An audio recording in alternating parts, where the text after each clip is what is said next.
Hello, everybody. So we're here on time and touch wood with no specific.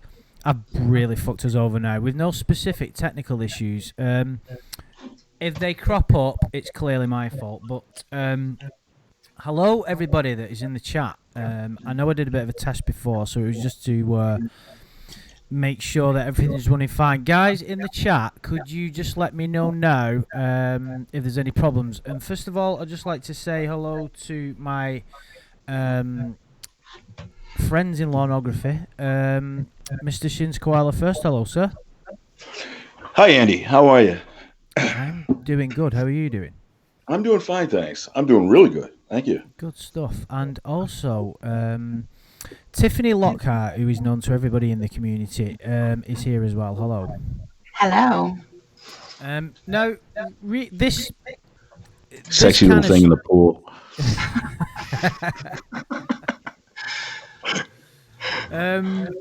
You couldn't wait to get that one in, could you? I couldn't, I was going to do it offline, but, she needs to know that. So I want her to do that impression before we go.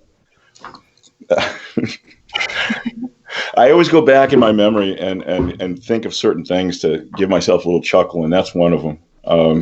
Tiffany's impression of Lorne saying, sexy little thing in the pool. It was so funny. Sorry. I don't remember saying that, actually. Oh, you did. Yes, you did. Okay, cool. I don't remember that one either, to be honest. It's my ringtone now. Yeah. Oh, jeez. So, guys, this is something that I've wanted to do for quite a while.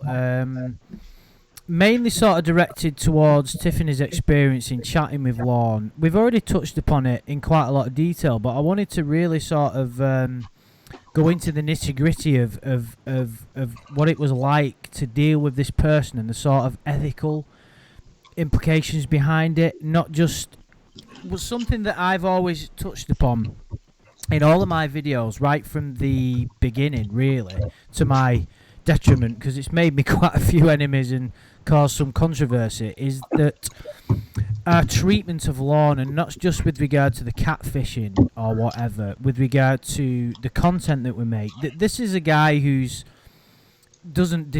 would seemingly not deserve any treatment or consideration whatsoever, and there's obviously a strong case for that, but it's more in line with how do we behave, is what's the best way to treat people like this, and what are the negative effects it can have on us as people, to sort of dismiss him as being some kind of crazy monster and throw everything at him. And really it's just kind of a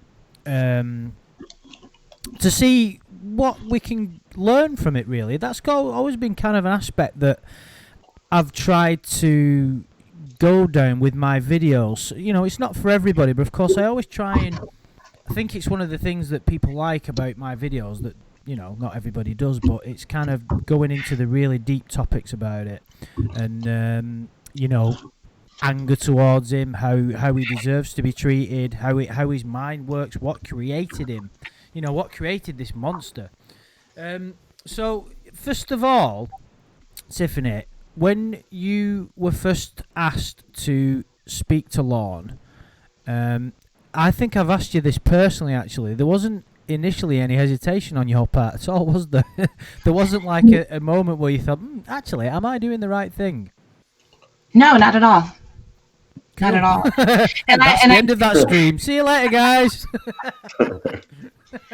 No, honestly, when it first started, it was very jokey for me, because the concept of it is really funny. You have Lorne, who is constantly in this type of a situation, constantly being made a fool of, and he believes everything. And the idea that he thinks that the decoy and the sting is interested in him is amazing. It's still amazing to this. Even when I'm hearing you say it now, I still have to just pinch myself. Yeah, absolutely. And so going through the very first calls with him, it was all really funny. Just how ridiculous the whole thing is, that again, he's actually thinking that the decoy sees him as he wants everyone to see him, as someone different, as not a predator, as not someone who really wanted to go there or meant to do it. So, then involving other things like the ghost would show up when Lorne is singing and he believes that this is a woman masturbating to him. It's really hilarious. So there are a lot of really, really funny things. And for me, at that point, it was truly just a joke. What stage was that? What stage in the storyline was that you entered? It was the very. What do you mean? The stage? Like what was going? Lorne was in a relationship with Winnie, right? And you were her sister, right? And you were first his antagonist because it was a fight over who was going to control Winnie. Mm-hmm. And then somewhere along the line, you came in.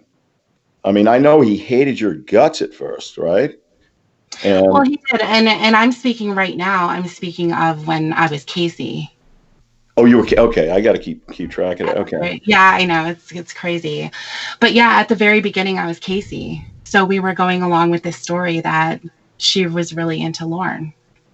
Should we just summarize for anybody? I'm pretty sure everybody listening now knows, but just in case somebody hasn't got how ridiculous this is, they got Lorne to believe that Casey Moreau, who played Kayla at the Sting House, who Lorne sat there and said, "Can I give you a kiss?" And then Chris Hansen walked in. He believed that girl was in love with him. Now, just think about that for a minute. I know your initial reaction might be to just laugh. Of course, it's funny. But just think about how deluded a human being and how... I mean, we already know. You only need to take one look at the chat log. But the amazing thing about Lornography is, no matter how crazy and out there Lorne is, there's always something else that seems to shock you. I remember when I did a video a couple of years ago with Adam, and it was like, what was the title of it now? It was something like The Lorne, the Gift That Keeps On Giving, and it was when he reacted to somebody on his comments section, and he just blew his top and went, "You son of a bitch." And little things like that kept happening, especially when he was... So that was Darth Armstrong, wasn't it? That was the Darth Armstrong and you? Yeah, I think it was. Yeah, it was where he copy and pasted the chat log, and it was just an example of... Because for him to react to that in that situation, there's so many elements that make it ridiculous. You've got the fact that he's trying to defend his position. You've got the fact that a sex offender's brought out a YouTube channel trying to sell T-shirts. You've got the fact that really he was just arguing with himself because all that someone did was exactly copy and pasted something that he'd already said. And he went on a massive rant calling this guy sick. And it was like, who are you arguing with? Do you know what I mean? It's like, it's incredible. So you would think that after everything that happened in the show and all of that, and the way he got busted, and his lawsuit, and the female powers, you think there's nothing more that can be done with this guy. You know, he's clearly... And then he somehow believes that Casey Moreau is like sexually attracted, and was the actual ruse that she was in love with him, Tiff? Well, it was basically that she thought that she was cute, or he was cute, and so she was posting on his YouTube channel in the comment section, and he was made aware of that, just like he was made aware when Sylvester Stallone showed up and Gordon Honey Daddy Ramsay showed up. I mean, it's all real, you know, as far as he's concerned. So when he was made aware of these comments that weren't there, he took it and he ran with it, and he made it known that he was also interested. So it took off from there. It didn't take a whole lot to lay down a foundation for that to happen. And, you know, your voice was, you know, it was different from all the ones he was used to. Right. And it could have sounded like Casey too. You know, I mean, you guys have distinct differences, but close enough for Lorne. Well, I mean, for Lorne, he doesn't recognize anybody. No. And that's definitely clear. I think at a certain point, I certainly wouldn't be able to come in as someone else now. Right. I Right. think Well, your there's voice is too distinctive now, I think. absolutely, Oh, I and don't know. Come on, have you learned nothing? Have you? that's absolutely true. Well, that's That true. is Yeah, Have he you could not listened surprise to a us. word You're I've just absolutely said? right. But I think the thing about the Casey Moreau and Lorne thing. I mean, to me, I think that in his mind, that would have been the ultimate vindication for everything that happened to him. First of all, But he's do you got a think that was a girlfriend. factor in what he was doing, though? Well, if you think about it, I'm not sure whether he thought about it, but subconsciously it could have been. Say if he was going out with Casey Moreau. I mean, he first of all he has bragging rights to do that, and second of all, he can say, "Yeah, she was the decoy that caught me, so I'm not so bad now, am I?" That kind of thing. Yeah, Yeah, I you never guys really are thought making of it fun of like me. Well, that guess what? because. I got the decoy. That kind of thing. But That that sort of reasoning would require intelligence, though. Yeah, but I can't imagine that wouldn't at least go Oh, through come on, man! his You're his giving him too wickets much in his credit. mind. I don't know. The ball would go there somewhere. But to me, I think that would be the ultimate social vindication for him. If he actually got the actual decoy who busted him, and it's almost like, well, she saw something in me the whole time, and I'm not that guy. She knows I'm not that guy. I didn't mean to go there. All that kind of stuff. He could basically ride on that. It was perfect, and plus she was pretty hot. So in his mind, that's a perfect world. That's what I thought. That's the impression I Lorne got. doesn't seem to be able to apply standards to his kind of, most of us have a kind of limit. So, if I go to, I don't know, I don't know why Beyonce popped into my head then, but if I went to a Beyonce concert and got backstage passes, I wouldn't, even if she was single, I wouldn't even bother troubling myself to say, can I have your number? Only a fucking moron would do that. But Lorne would. I'm sorry, you put that scenario in my head. That was funny. Yeah, to be fair, that scenario was going on in my head then. Or just remember, Yeah, I just let's imagine figure that myself out. standing there like a Let's get past complete. Jay-Z. Yeah, she might have gone down a step or two. It's like, Beyonce, I was just wondering, what did you? I know that. Well, you might not like white guys, but how about maybe sometime, possibly, get out and Well, call security. you would be justified if she was gawking at you. So that's what it comes down to. So if she was Imagine gawking. that. Are you the one that does them lawn videos? That lad from Manchester. Oh, there you go, straight away. well, he also sees himself as a celebrity too. That's So true. if you remember, he is. He actually, well, to a small community, but he is. right, but not for the reasons No, that he not for the good reasons, of course not. right. You know? So he thinks that a combination of Casey and Lorne that's bigger than Brangelina, right? Oh yeah. Yeah, I mean That's a that's power what he couple. thinks. Yeah, Right. absolutely. Right, absolutely. He appeared, at least in my view, to really have fallen for you more than any decoy, anybody else.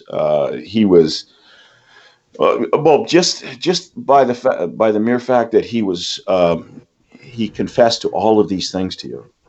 All of these things that in his dark past that we didn't know about. Just the fact that he would obsess about you more than anybody else. I don't know. I think Ramona definitely got a lot of obsession. I don't know. I felt that he was really, and I think he still is, in my view, thinking about you. I mean, because you're the last decoy. But my personal opinion is there's no difference in his feelings towards these people because it's so superficial. Right. There isn't levels. Like when you are in a relationship and you're with somebody and you think, I could never love anybody as much as this. And then when you get with the next person, sometimes you realise, you think, fucking hell, I didn't realise that love wasn't as real as what I thought. But with Lorne, it isn't real love. There isn't any real affection there. I think there'll be something shining through, but it's so slight. And because it's all based on his own selfish fantasies, I don't think that's a factor as much. He's pretty consistent, though. He's Oh, very ritualistic. Well, yeah, I mean, stalkers generally are, but he's a persistent little stalker there, isn't he? But yeah, I know what you're saying though. But Ramona did get stuff out of him more or less when he volunteered. As much as I didn't like the way that some of the Ramona stuff went towards the end and not having an end game and stuff like that. It'd be ridiculous for me to not say that some of it. I think Adam called the 3.5 hour long call that we got first, like before it went out. Can't remember who sent it me, and it was the pinnacle of Lornography. I think it was just. It was a 3.5 hour call that I still have on my phone called Lorne is a Butthole, and it is. Do you know what's amazing about all this? It's as entertaining as any Blu-ray that I've got of anything I've got downloaded, any music, any book that I've got. Listening to that is as entertaining as anything else. It's like, what a crazy situation. Yeah, and we're always looking for something new. I mean, that to me is my, at least my game. I'm always trying to find something new, discover something new, little nuances, something that might indicate more truth. I mean, from his past, or even his present. It comes down to that, feeling that he can never surprise me anymore. And so there's always something new, even if I've heard something, and if I reheard it again, I might hear something different. But I was beginning to think that, oh my God, we're starting to run out of things here. We're starting to lose things to discover about him, and I thought that was kind of taking the excitement away from me. But no, there's a lot more. Just actually, it doesn't have to be new content. Just going back to the old stuff, you can find little things. Like I was listening to the call where you had forced him to call his mother about driving drunk.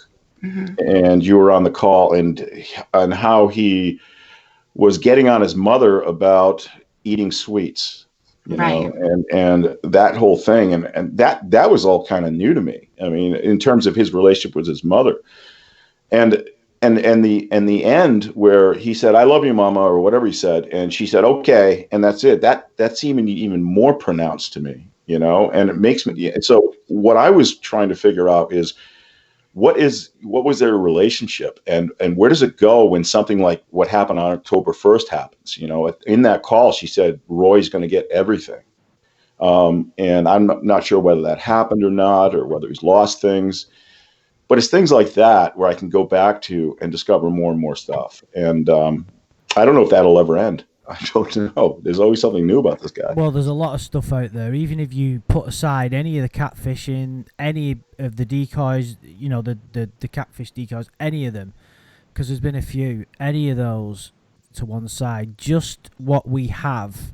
I've always said this, the chat log, the show, and the lawsuits. There's a lot of shit there. Even just the chat log, that could be studied by philosophers for fucking decades, and sociologists, and Jordan Peterson. I'd love Jordan Peterson to write a fucking book about that. And his videos, and don't forget, and his own creations would come out of his own head, his own videos, but and his own book. Was created by the catfishing, though. Well, it was him who performed. It was him who. But what about his book? His book is pretty illuminating. Well, yeah, exactly. Yeah, that's something. His prison records, the Betty thing, all of that. Transcripts. Yeah. Mm-hmm. Yeah, I mean, there's so much stuff there. So I mean, when you were talking to him, Tiff, and it was all a joke. So that, I mean, initially, you didn't just. Might as well set the background. I think I've asked you this before, but what kind of drew your attention to all the Lornography saga in the first place, before you ever became Casey and then Debbie? Great question. I always want to know that. Well, I watched the show when it was on Dateline, and I loved it. There's something about people being caught red-handed when they think that they're being so careful not to get caught. And they're doing, these guys are doing the worst thing. I don't think there's anything worse that someone can be called than a child predator or an attempted child rapist, something like that. We can all agree on that. Right. And so I was really interested. It was funny to watch these guys walk in, and then Chris Hansen walks out, and says something like, "What? No hug for me?" And you just see their faces, their reactions are priceless. Or so, kiss first. Yeah, exactly. There's so many really funny, reactions. These guys are in their worst nightmare right now. They're being faced with being discovered, and they don't know what to say. And sometimes they say some really funny things, like Michael Willis, "I don't even want this cookie," or something, and he throws it down. There's a ton of stuff like that. So I was watching the show, and then I would eventually find it on NBC's website. And so I'd watch the reruns there.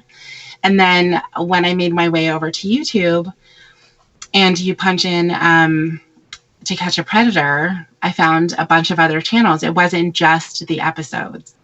So you found Base Shaman's channel had a ton of content there.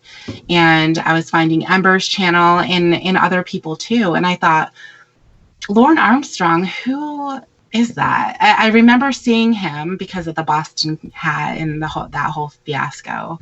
And I remember him being the bald one when the hat fell off. But, there were other people that stood out more than him, like obviously Dustin McFetridge and Lurch and, other people like that are going to stick out more as far as their presence on TV. But I couldn't believe all of the content that was out there for this one person.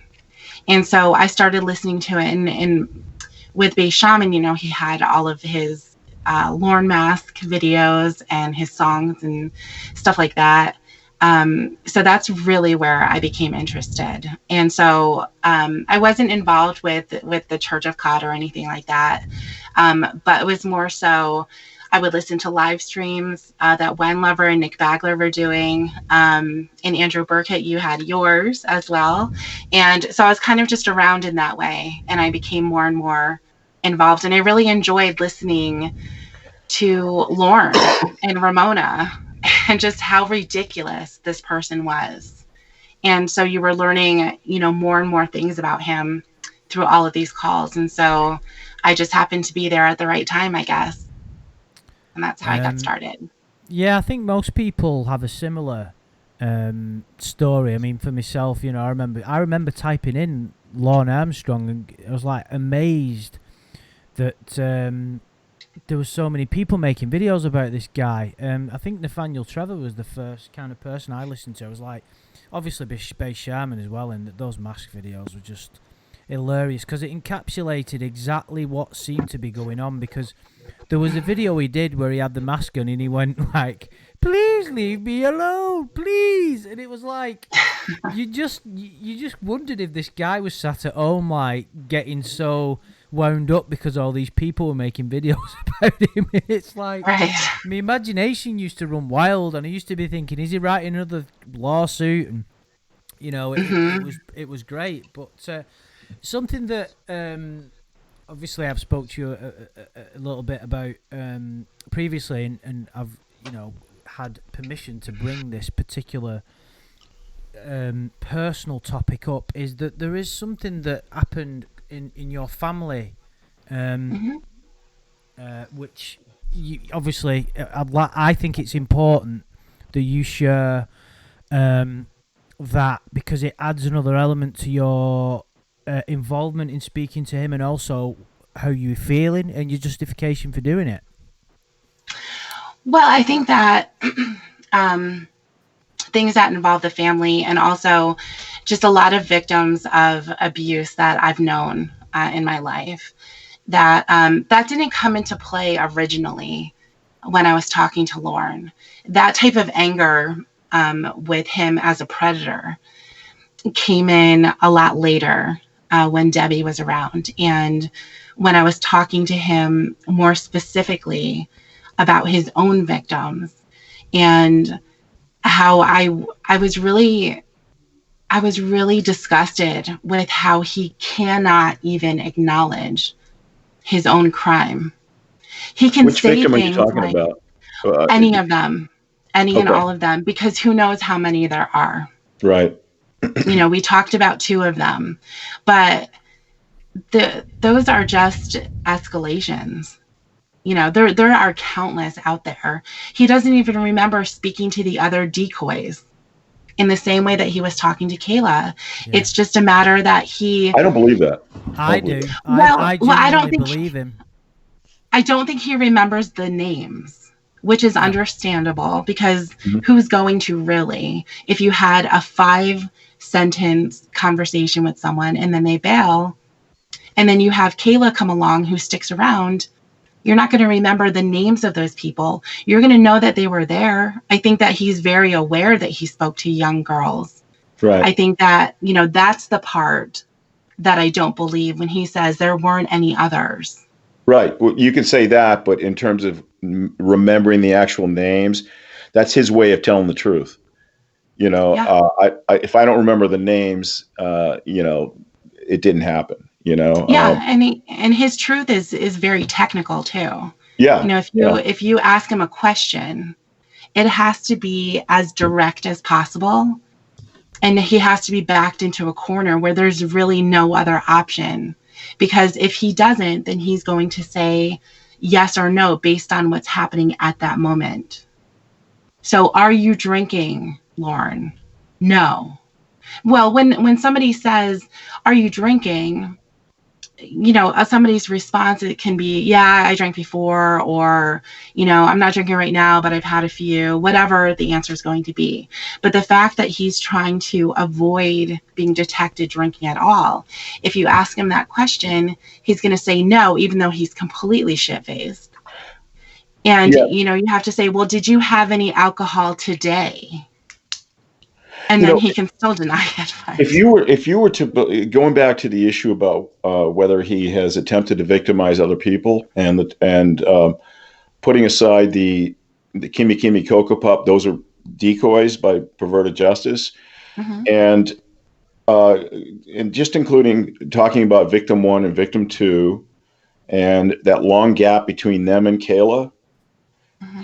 If you were just to play that by the law of averages, that is, if you were just to go out there and start talking shit and trying to get somebody involved with you and get them involved with you, chances are you're going to maybe hit one out of, I don't know, 5 times, maybe 10 Mm-hmm. times. Mm-hmm. And if you were to believe that Lorne didn't do this to anyone else other than the ones he actually had, you would have to believe that as soon as Lorne gets on the internet and attempts to get someone, he hits right away. It doesn't. Mm-hmm. I can't imagine that would ever happen. Mm-hmm. So he had to have a lot of people block him, ignore him, report him, do whatever.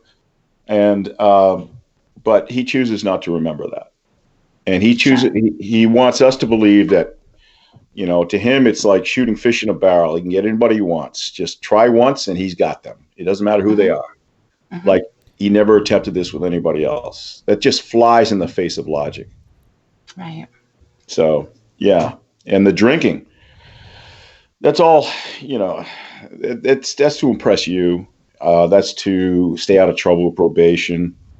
He just applies the same lies to the other bad conduct that he does to that aspect of his life. And I don't think he takes that very seriously at all. No, Uh, he ticks every box for somebody who's got an alcohol problem. He really does. I don't think he'll ever break out of that habit. So there was something else, Tiff. I don't know whether you mentioned it or you want to, but something a little Mm-hmm. closer to home with something that happened within your family that's had a kind of, which is one of the reasons why you got so emotional once when you were speaking to him. Yeah. Well, my mom is a victim, and she had her life changed forever from being a child. Sorry to hear that, Tiffany. Hang on one second. That's okay. Now, guys, the reason that obviously I knew this was going to be like an emotional thing. This isn't something that I've just landed just in case anybody thought I was like being unkind to bring this up. This was something that was discussed, in detail before, and it's something that we all thought would be a good thing to bring up, because in order for me to try and explore what I think is right and wrong in all of these situations, I'm not saying I have the ultimate answer, but we have to look at all aspects of it, and victims of these kind of things are the most important aspect. I'm not, and I don't have any specific close family members that have been affected by it, although I work within the field professionally and see so I have that element of involvement, but it affects people so much. And it's far too easy for me to do these videos and say, leave Lorne alone, you shouldn't be doing it, when really it's difficult.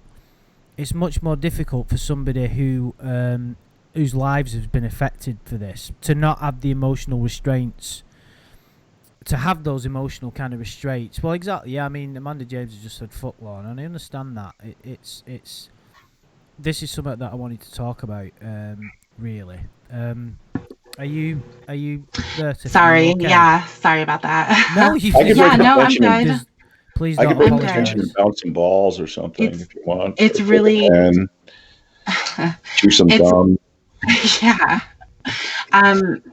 No, it's hard, and I think anybody who has, even if it happened to them or somebody that they love, it's really hard to think, how much of their life was destroyed by something like this. Yeah. And for someone like Lorne to personify that and to try to make excuses for himself, to try to make himself feel better, to be in denial, and to not understand, what, and it's not even not an understanding thing. It's that he doesn't acknowledge it.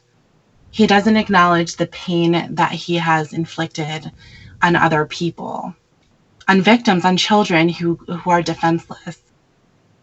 Yeah. And so, that's why, it's emotional, because I do think of my mom, and I see, how her life, even in her 60s, for something that happened over 50 years ago, to see the scars on her body from when she would cut herself, because that's how she would feel better. She didn't know how to cope with it, and she still does. And she still does it. It's amazing that happens. That obviously has a knock-on effect of you, because what's happened to her and shaped her as a person obviously has affected you profoundly. Yeah. And the reason I thought it's important to bring this up is because I wasn't a fan of some of it. I've not always been an advocate of contacting him. It's like what me and Shin discussed, the prime directive, non-interference, leave him to it. I'm not saying I'm right, that's just my perspective. But obviously I've seen him in court, so I've violated the prime directive. But you, Tiffany, spoke to him, and nobody would ever deny you the opportunity, and it's something that Shin mentioned to me, and I'd not really considered it along those lines before. It gives people an opportunity of a kind of some kind of it's cathartic. So say that again. I think it's cathartic. I think this whole community could be. Well, I know of a few people who are either victims or no victims, and this seems to work wonders for them. It seems to put things into perspective. It gives them a sense of community and fellowship, and realizing they're not alone, and that there is an army behind them, and all that stuff. I mean, I think this can be adopted into some kind of a psychiatric treatment model for like victims. a therapy. Yeah, you're exactly right. And I just want to make it clear, because I have been labelled with the pedo sympathizer thing a few times, which I think is fucking ridiculous. Sorry? You? Okay. All right. I've heard you call them some names. I don't know how anybody could. Yeah, well, it's not happened often, but because I sort of wasn't. The perspective that I look upon it, and it's something I'd like to discuss in more detail, is that it's not Lorne's feelings. I don't give a shit about his feelings. He's responsible for his own life, and he's fucked it up royally. Anything that anybody does to him is allowed. The trolling and the catfishing is kind of a unique situation, really, because he asks for it in a way. It's not all 100% in the open. It's not like the calls start and Tiffany rings him up and says, just so you know, Lorne, I'm recording this call, I'm going to put it on the internet and I fucking hate your guts. So there is a ruse behind it. It's not all out in the open. However, he knows it's bullshit deep down. And because he's so lacking in human contact, he's willing to put up with anything. So there's a few different ways of looking at it. Are we taking advantage of someone who's vulnerable? No, not really, because, this is an adult who knows what he's doing. He's created his own loneliness and isolation from being a bad person. The aspect how ironic is that? Are we going after somebody who's vulnerable, who always looks for people who are vulnerable? Yeah, well, I mean, it would seem to be the perfect karma for him, and it is. Everything that's happening to him is his own fault, and I've never denied that. But it's more about the people that are doing it, and this is something that I wanted to discuss with you, Tiffany, because it's not, although, so for instance, if you spend time talking to a creature like Lorne on a regular basis, it's not going to do you any good. It's a potentially dangerous situation, because you're dealing, even if you're dealing with a danger. Even when I was in his presence, I could feel a dark aura, and it wasn't pleasant. I was like, I didn't want to be anywhere near that guy. I remember when he walked past me and he looked me directly in the eyes. And I deal with people like him a lot, and I know what it's like. And I wasn't there in a professional sense at that point. I was there in my own free time, having a bit of a holiday, and it was.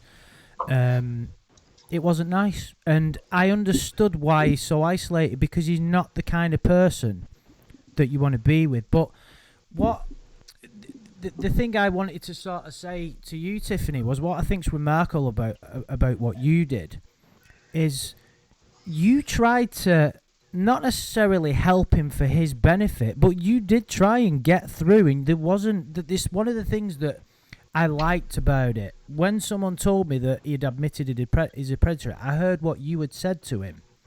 And it was like you was trying to... He doesn't deserve help, but everybody who's listening to this must realise that if every child predator was cured, the world would be a better place. So in other words, let's not... You can't just run around and shoot them all, because in order to... Well, maybe you could, but the point is... If we understand a problem, we can and identify it, we can find a solution, and that's what. Well, yeah, I mean, I know what you mean, Amanda James. I don't think there is a cure. I agree. There is no cure. It's a genetic thing, but. Well, hold on a sec. Before you gloss over that point real quick, think about the impulse of these guys. Think about the guys like Hambubger. Think about Gerald White. Think about Ernest Timmons. Think about I can't remember the train the hand jobs book guy. All these guys were basically on the brink of death. They were going to spend their last hour on Earth, their last breath, trying to do something as horrible as that. How big of an impulse can that be? Where they set aside their health issues. They probably couldn't even perform anymore. But how strong can that impulse be? And then ask, can it really be cured? If it can't even survive a near-death experience. I mean, it survived a near-death experience. How strong can that be? There was some cases in a Louis Theroux documentary where cured some people, well, not cured, but prevented them from having these kind of impulses by some kind of really intense therapy. Depo-Provera, castration, but these are Yeah. all sexual impulses. Some people say it's not all sexual. But the people that had been treated, there was one key element that I've discussed in detail before, and that was their willingness to participate. Lorne has no willingness because he doesn't think there's a problem, which makes him the person that he is. But Tiffany, when you were talking to him and you was trying to steer him in the right direction, what was the motivation behind you doing it? Was it to merely see if you could actually finally get through to him? What was going through your head? Because it must have been difficult. It was difficult, but I think I tend to be more serious anyway. I tend to be more direct. I have a lot of questions, especially when talking to someone like Lorne. It was more important to just say what I was thinking at that point, because that wasn't a character during those parts of the calls when I was being real and telling him, this is who you are. Here is what your problem is, and you need to fix it. The fixing isn't just going to happen. You have to make that happen. You're a dangerous person. You are a predator. And you need to do the things so that everyone else is safe from you. So what is that going to take? It's going to take you actually being serious and actually acknowledging what it is that you've done. And he's still not able to do that. 12 years later, having that conversation with him and having him say he wanted to go to the house because he wanted to make sure there was no one else there hurting her. Makes no sense. It makes no sense. And when he says, I'm trying to figure it out. I'm trying to figure it out. All he's doing is he's searching for something that's going to fit his own narrative. And his own narrative is based on total delusion. Or blaming others. And that's where that comes from. Because he cannot take responsibility. He cannot accept responsibility 100% of the entire incident, 100% of the control in all the situations that he has done to himself are his own. It all falls within him, and he does not see it because he doesn't want to accept it. That's why he's always looking around. That's why everything turns into a deflection game. I'm telling you about yourself, and your response is going to be to tell me about myself. Yeah. Yeah. Or some kind of you see this in interrogations a lot, where they have an opportunity to speak about a subject that has nothing to do with their crime, and they just run at the mouth just to speak. Right. As a form of deflection. You get that. I'm just curious though, what is it about you that got the truth out of him? What do you remember what it was? Reason, just so I can explain a little bit. Did it reach the point where you said, "Look, if you're going to keep bullshitting me, we're not going to talk again"? Yes, I am chewing. Sorry. Or sorry, Andrews. Or did he just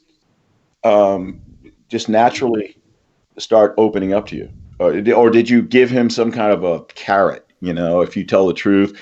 I'm just curious. How did you get him to a place that all of these people, including James, has just answered that question? I'm not about to. I got one though. But was there a tactic that you used, or did you just go with the flow?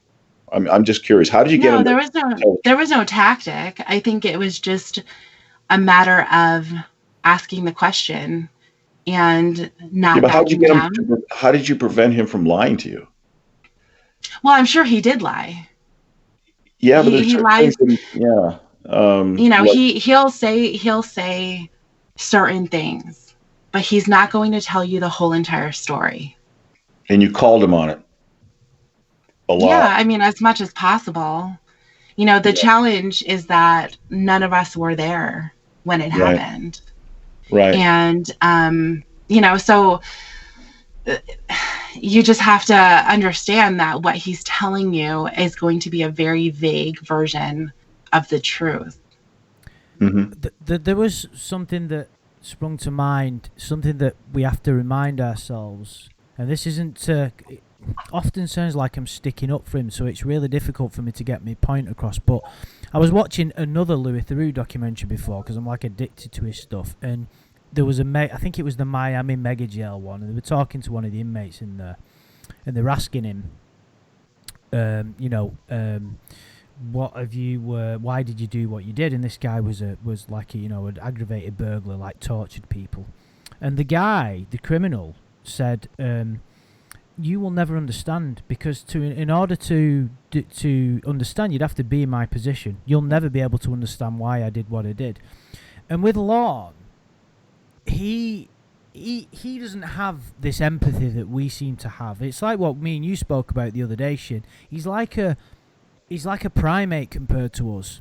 He doesn't seem to have this ability to empathize with other people. I think I do have that as a it's a strength and also a weakness because but I obviously am an imperfect human, but I often see things from other people's perspectives. So it's why I've been able to form decent friendships in my life, and people can respect that, but they can also use it against you, which has also happened. Lorne does not have that ability at all. He doesn't. It just doesn't work for him. So, in order for us to try and figure out why he's behaving like he does, it's impossible because It leaks out. Tiffany's right. I mean, he won't give you the full truth, but he'll give you a vague, murky version of it where you can understand what's going on. Like, for instance, I keep going back to victim one again, and his response to that was the 15-year-old that we found out about. Right. From MySpace. Right. Yes. Right. 14. He kept going. Briefly, sorry to interrupt, Shin. Can we just briefly tell people about that don't know? Do you want to just give a brief summary? Me or how about the person who if that's okay. Pulled it out of? Okay. This is this real victim was actually mentioned in the chat log. Kayla was concerned about her place in the lineup, and so anyway, he mentioned that this girl was in the chat log. He said 4 months. He was his girlfriend for 4 months, but when he confessed to Tiffany, I think he said just a couple of months. So he's kind of equivocating on that a little bit. So in any event, he had a similar relationship that he had with Kayla. He says it was much more tame than it was with Kayla, but there was him on a webcam along with her on a webcam exposing themselves. And there was also a time where he had decided, we're not sure what the facts are that surround this, but him and Tony Farmer went up to that part of Maine where she lived to go to meet her at a fair, and that never took place for some reason. That turned into a big clusterfuck. So, but again, the issue about that person even existing was kind of out there, but we had no idea the depths of it until Tiffany got it out of him. But here's the thing. When Tiffany was talking to him about it, he kept saying, he would say, basically what it boiled down to is we cared about each other. We had feelings for each other.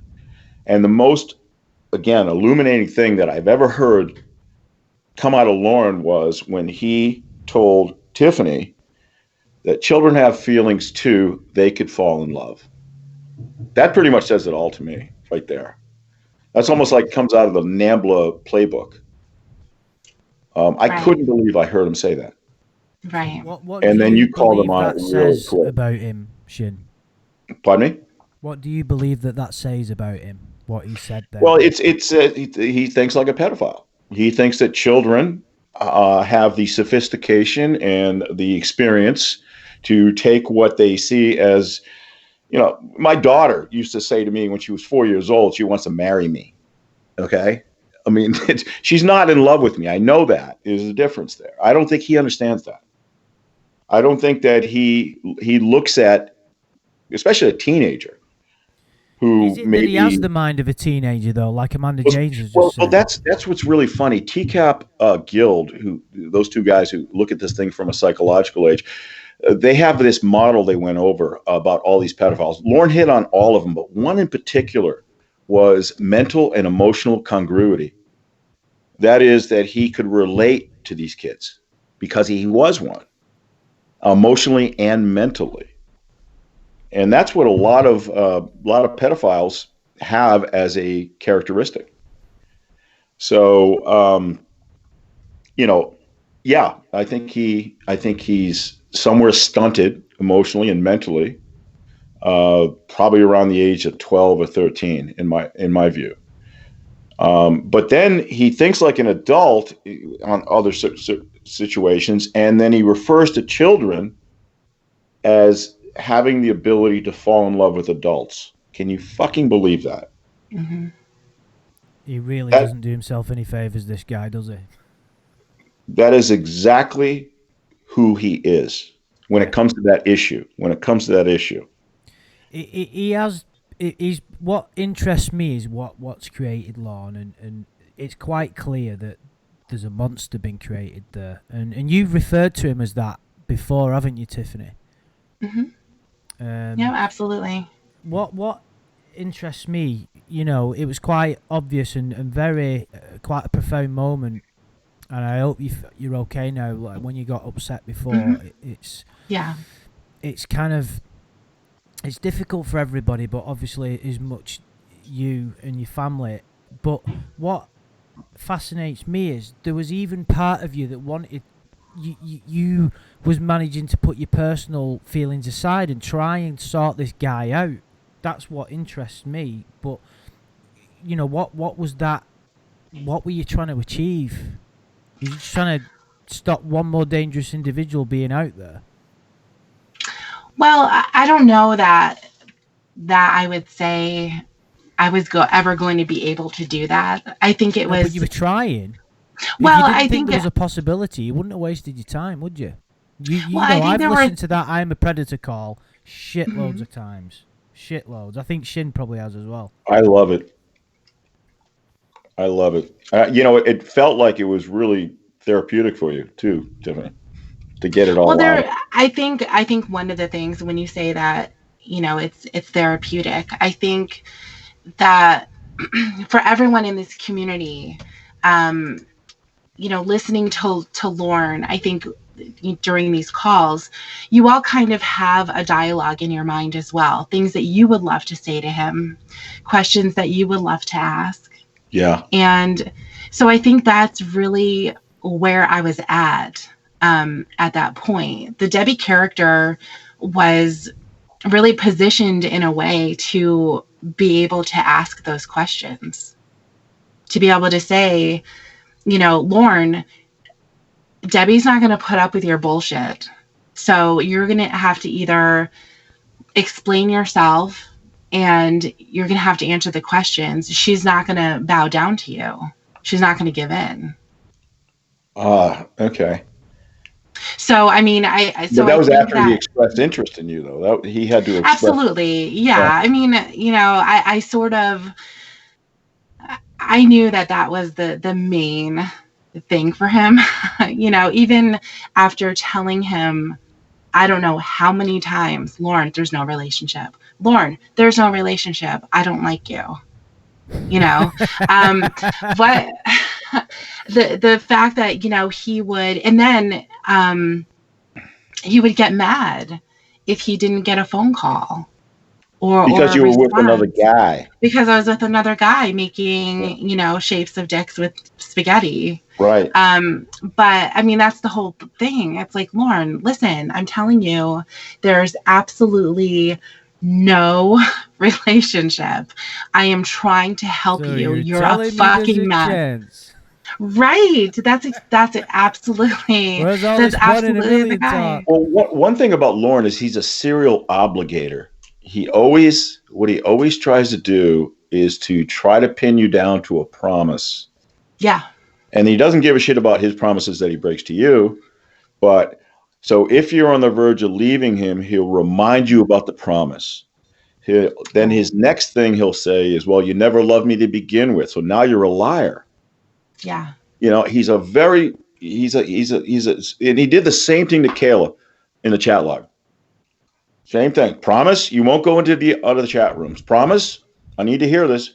You know, and if she does, then it's not so bad that she went into the other chat room, but that she broke her promise to him. So, but he forces you to make that promise, though. He always forces you to make to carry on the conversation. Yeah, and that's what makes him feel important, because if you uphold your promise, then you are thinking of Lorne.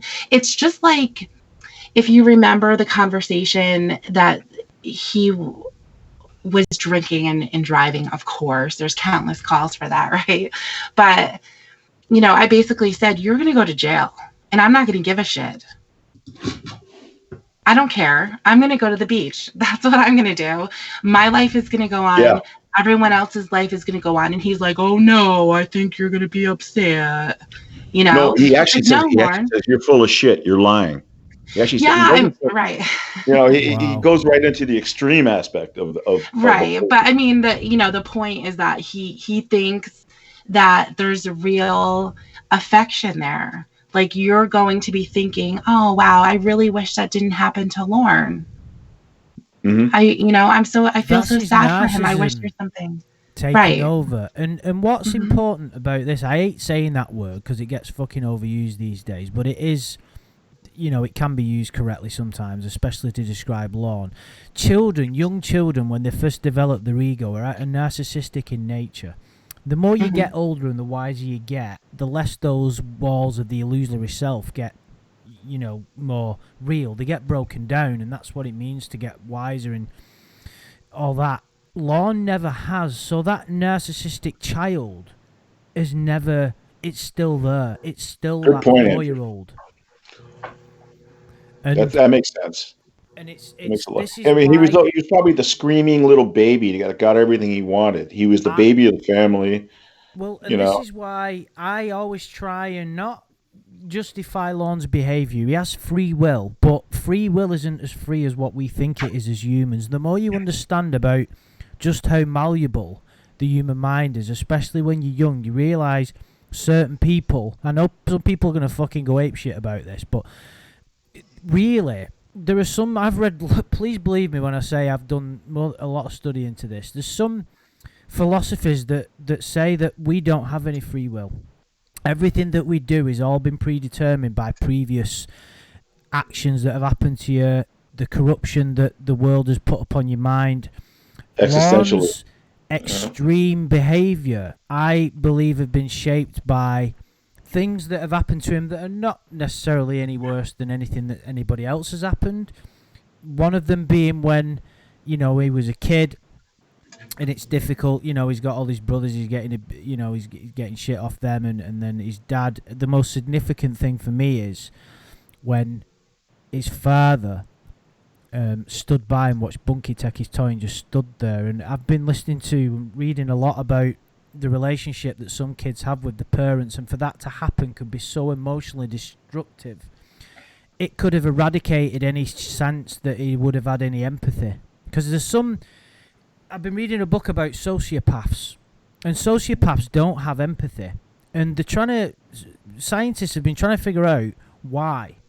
So why does somebody have no empathy? Is it a genetic issue? Is it something that you decide? Is it something that's given to you when you're a kid?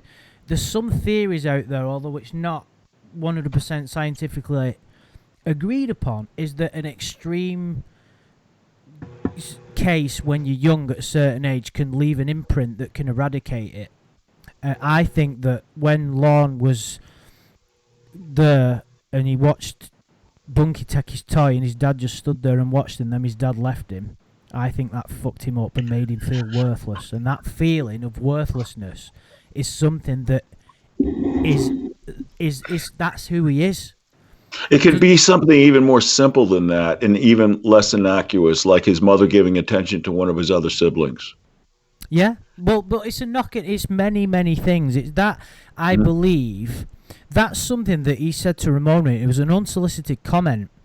I don't think it was. It was just something that he felt he wanted to say, and it's something that he remembers from being very, very young, and he has quite strong emotions attached to his father. We know Lorne is an emotional person.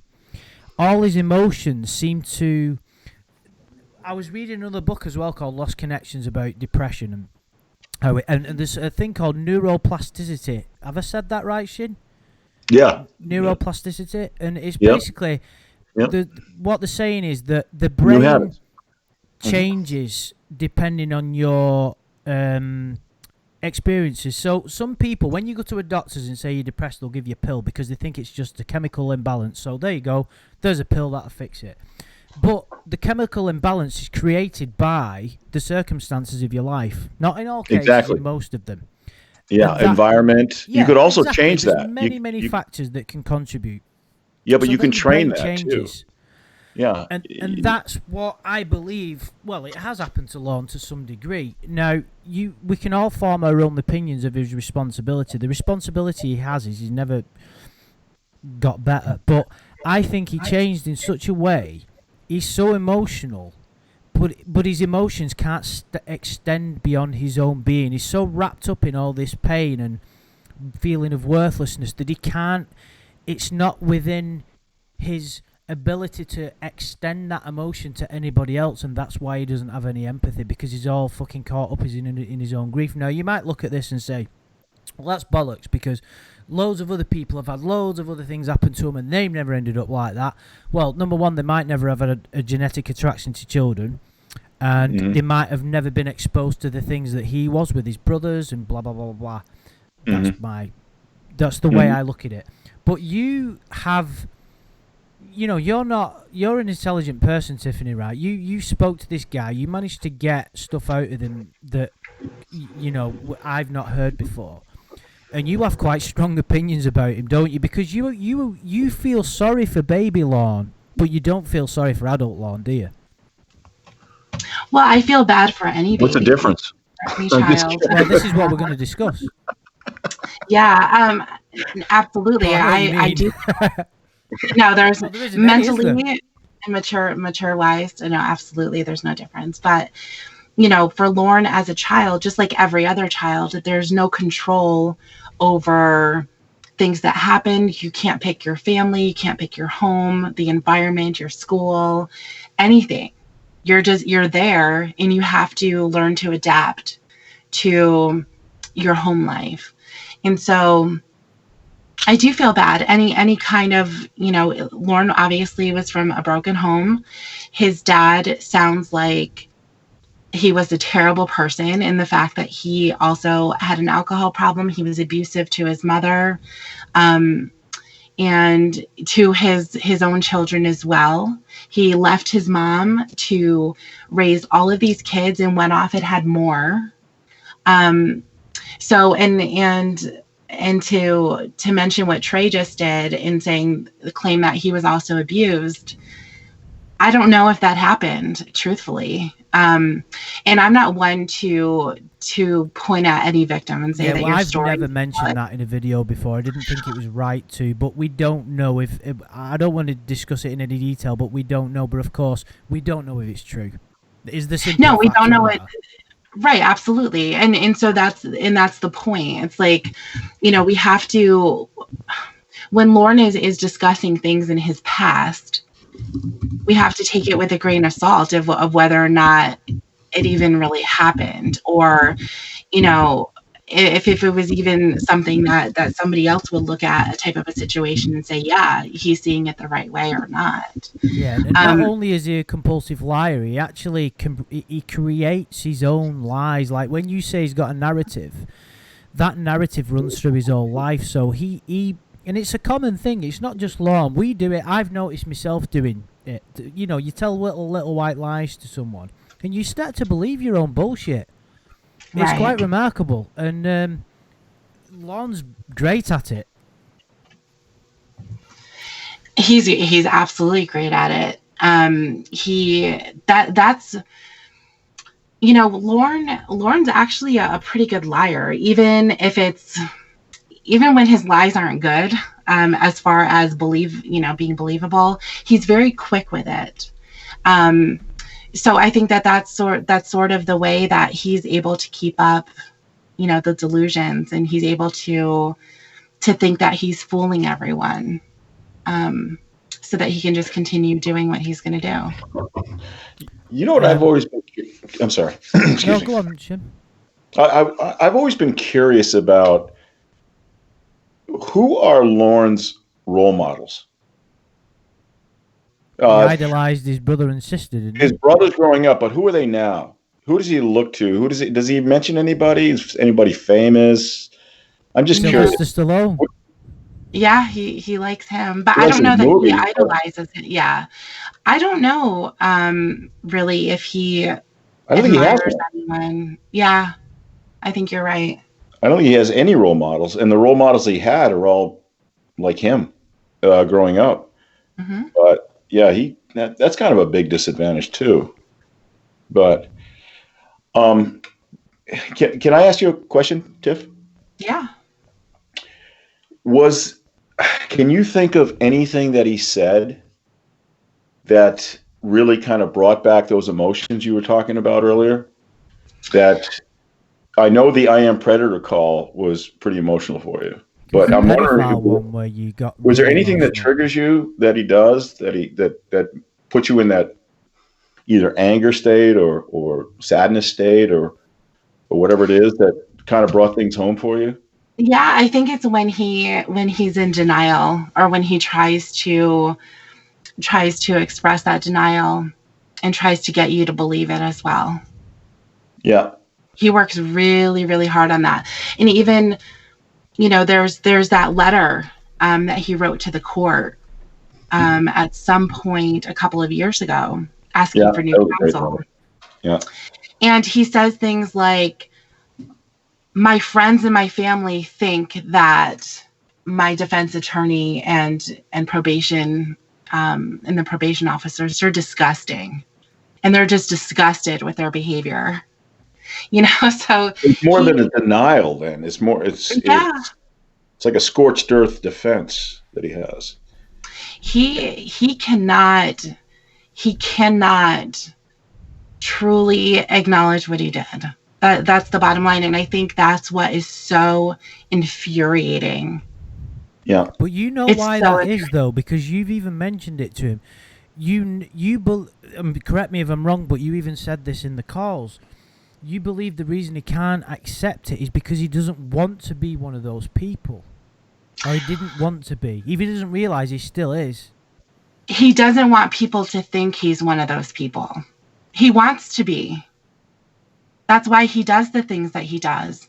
If he had access to the internet today, if Kayla was not a decoy and he was never found out, he would be up to the same shit. I think he'd be caught. We've not even mentioned, and it brings us nicely onto, something else that you uncovered as well, which I believe was an unsolicited comment, was that he had a child pornography picture on his computer, which was quickly deleted. Now, that was a big deal for me, because I always thought of him as an opportunist that not necessarily specifically seeking out children. Now, he admitted he had that. I just thought it was worth mentioning now, just to highlight what we're dealing with. We're not dealing with a McFetridge type character who had it all over his computer, but he might have not had it all over his computer because he was scared of getting caught. That's what Tiffany's talking about.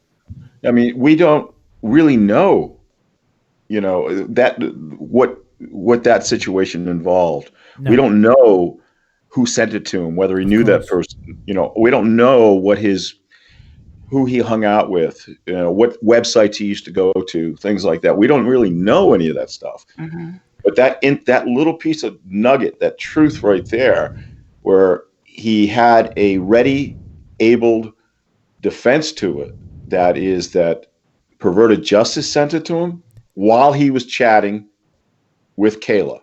And we knew as soon as he came out with that it was bullshit.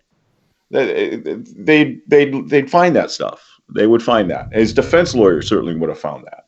Mm-hmm. But there's no, I mean, just to nullify it straight away, there's absolutely no logical reason whatsoever that they would send that to someone. Have you ever received child porn by accident from somebody? I've never have. Never. I mean, by email. Hey, The chat log alone is enough. They don't need to send him any photographs. There is no logical reason. We all know that was bullshit, which means he was lying about why he got it, which means if he's lying, he's covering something up. So besides from getting that photograph, he's asked for it from someone. Well, who's to say he didn't get more of them? Well, this is the thing. Do we know? I can't believe I don't know the answer to this question. His computer must have been seized after the sting, mustn't it? Yeah. So, which means they wouldn't have found anything on there. Well, he said he deleted it. Well, there was never. I don't know whether they get metadata like that, but back then. Yeah, I don't know forensically what if there was truly one photo, who knows if they would have been able to find it. I don't know. But where would it have come from? That's the issue. Whoever he was talking to, whoever, somebody in the chat room. Sure. It could have been another guy doing the same thing he was doing. It's interesting because in order to get those, as I understand it, not from personal experience, you have to go on the dark web. Now, or take them yourself. Yeah, I suppose. Well, and I never even considered that. So, all of these are going on the dark web, asking it from someone, or taking it yourself. All three of which constitute very disturbing behaviour, which sounds ridiculous because fuck me, we know what he's been up to anyway. But it just adds another element of it because the guy fooled me. We all knew he was a piece of shit, but I didn't realise how deeply ingrained this predator mode was in him. And Shin, to sort of defend myself, you were fooled by him a little bit as well. Yes, I was. And I try to take that out of my evaluation on this thing,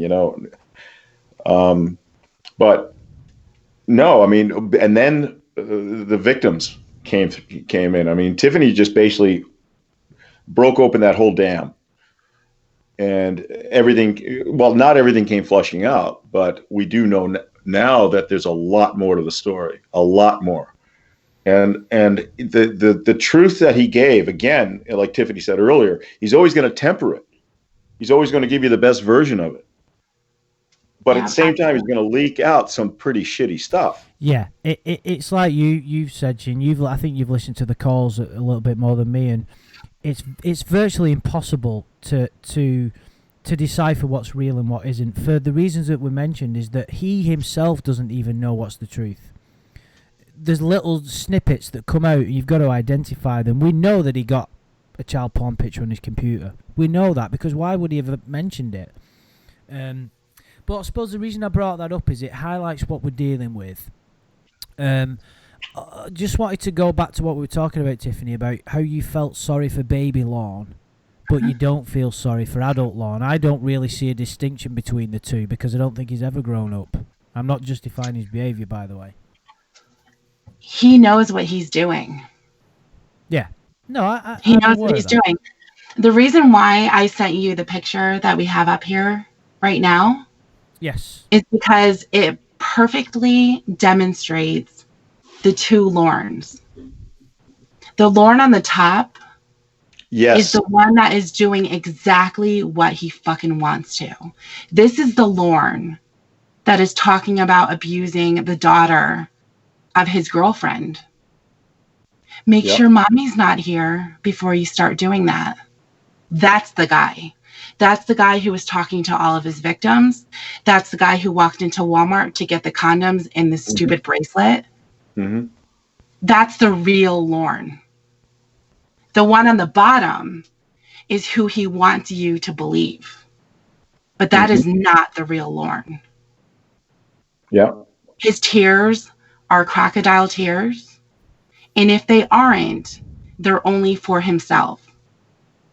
Yeah, of course. He knows exactly what he's doing. I don't feel... I'm sorry? No, sorry. Carry on. I was just saying that, he all of the things that he does, this stuff, we can look at the drunk driving. He knows, he's very aware. He's been busted for it before. He knows that he can get arrested for it. He knows that he's completely intoxicated when he gets into his car. He knows. And then what happens when it's brought to his attention? What happens when it's brought up that he's drinking on his lie detector and he fails? You get the Lorne at the bottom of the picture there. Yeah. I didn't want to. For all the people who think, for all of us saying, I didn't want to go there, the top picture right there, that top picture is when he wanted to go there. But we also forget that in the chat log, he wanted to take a scouting trip there. Mm-hmm. And he was talked out of it by Kayla. And he kept wanting her address. He kept wanting, for somebody who didn't want to go there, his actions pretty much are inconsistent with that. But he keeps forgetting that he wanted to go there twice. Mm-hmm. So, and that's that guy in the top. You're absolutely right. And that guy in the bottom is a projection of who he wants us to believe he is. Well, the guy at the bottom is the guy that wrote the fucking lawsuits. And the reason that the whole Lornography thing exists is because of how ridiculous his defense was, how ridiculous the things were that he said in that lawsuit, blaming everybody to the degree which you didn't think a human could do. You see, the thing is, Lorne, you said yourself, Tiff, haven't you, that Lorne has a certain degree of resourcefulness, doesn't he? Yeah, he does. He's done a lot of different jobs, none of them well, but, he can write a book, he can scam an old couple, he can try and manipulate a kid. He's quite a resourceful guy in some degree. And, for him to write out that lawsuit, I don't like calling him intelligent, but a guy who has a certain degree of intelligence, how someone can write that lawsuit in a way which sounds... Dude, he didn't write that. Dude, he wrote, most of that was cut and paste, trust me. A lot of that was boilerplate shit. No, but I'm not trying to justify his intelligence. What I'm saying is he's not like a John Kennelly type character. He wouldn't be able to add 2 + 2. I think someone like that has got like... shoes. Okay, Lorne could tie his shoes, Kennelly can't. I'm just saying someone who could at least hold his own in a like a an interview on the phone. He can sound like, like Betty said, he sounded quite charming and knew what he was talking about, and he, when he called the police and he was talking about Roy, he sounded like really professional on the phone. I was like, what I'm trying to say is this is a guy who has a degree of intelligence behind him. So when he writes that lawsuit out, and you're reading those things about how he unintentionally travelled there, how the decoy used the female powers, how the evil NBC, and you're thinking, this is a joke.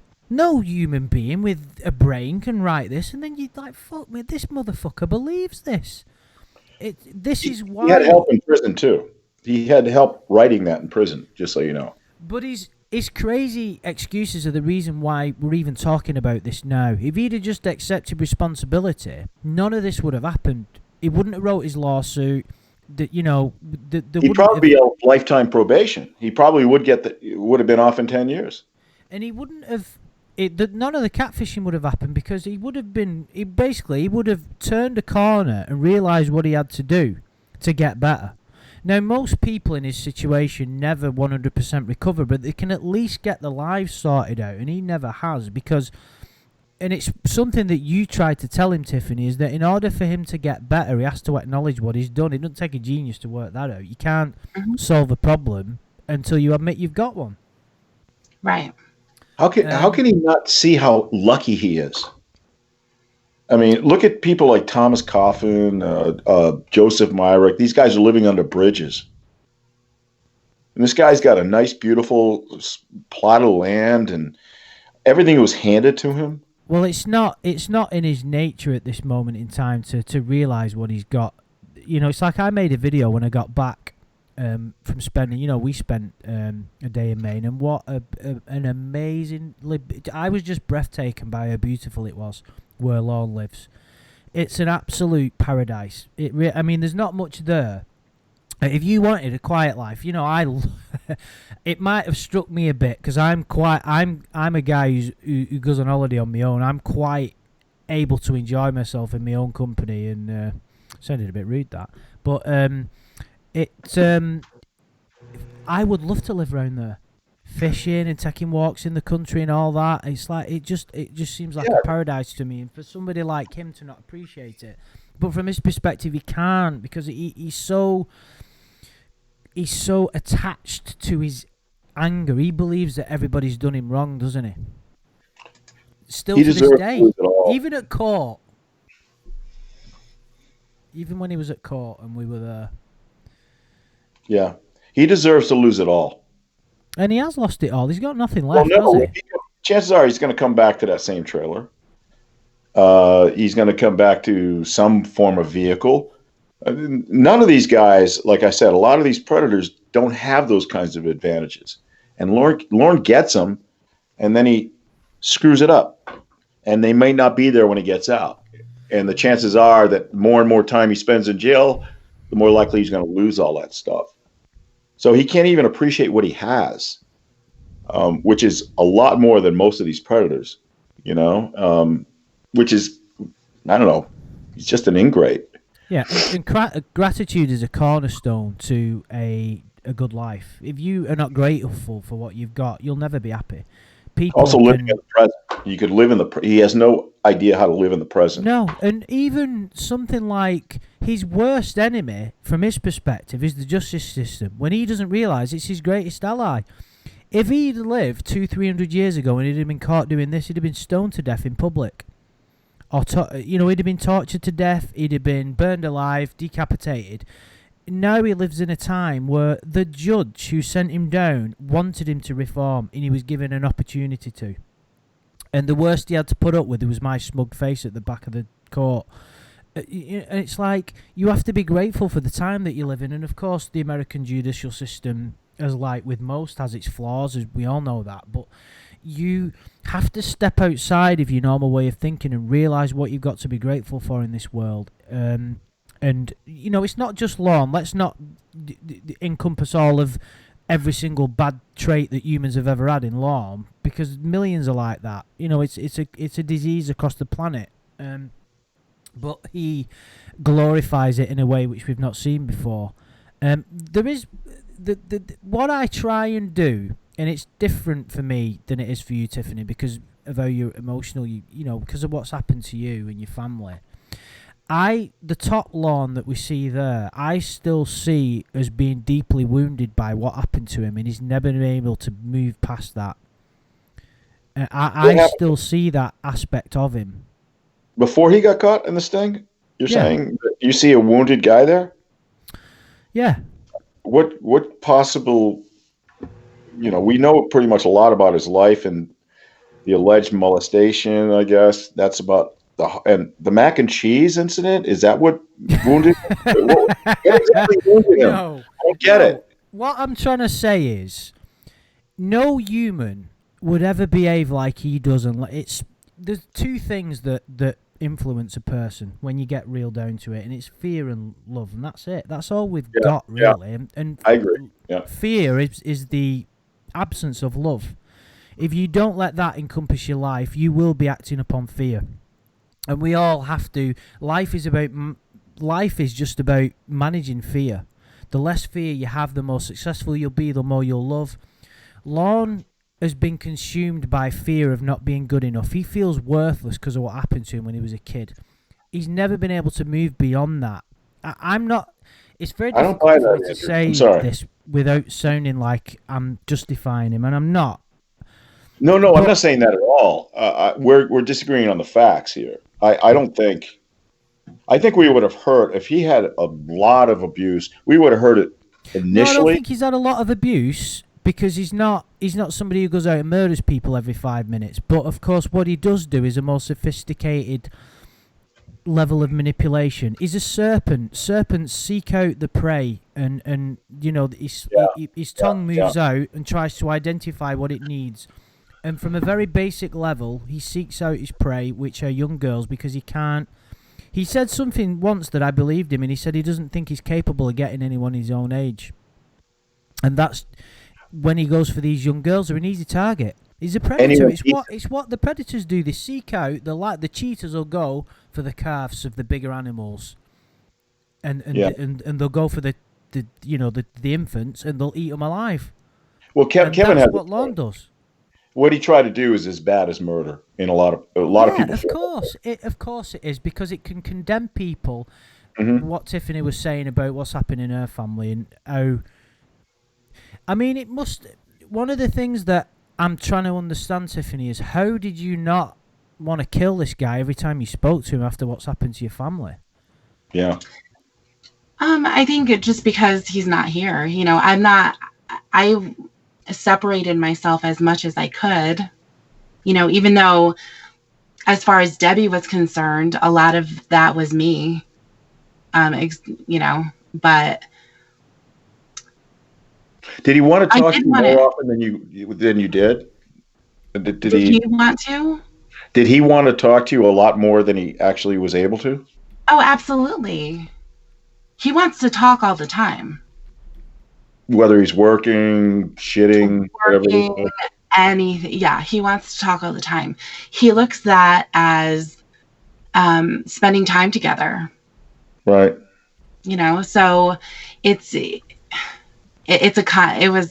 would absolutely be constant. If he was allowed to have that, then he would have that. Yeah. And can approximately how much time, let's say on an average week, would you spend with him? I'm not really sure. It definitely wasn't every day. Right. So I really don't know. It could have been more than others. The Winnie character certainly took up a lot, which was great. So it really wasn't a lot. But I do think, again, you know, sometimes it would be more than others. I didn't want to talk to him if there wasn't a point. Right. And when the chat log came, when you had him reading the chat log, I assume that really kind of motivated you to talk to him. Absolutely. Yeah. Because number one, I wanted to get through it. And I was really grateful that it opened the door to be able to ask about his victim. Yeah. Yeah. Because I was always really, really curious about that. And there's no real way to bring it up. Without him reading it. Exactly. Right. Without him reading it. I don't believe that he ever read it before. Me either.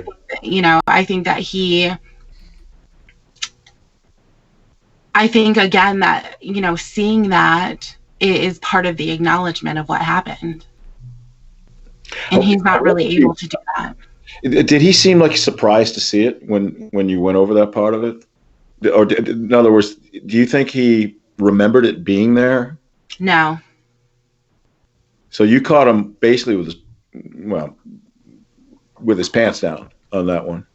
Yeah, he didn't know, because when we got to that point, his reading of that line kind of slowed down a little bit. Like, what is this?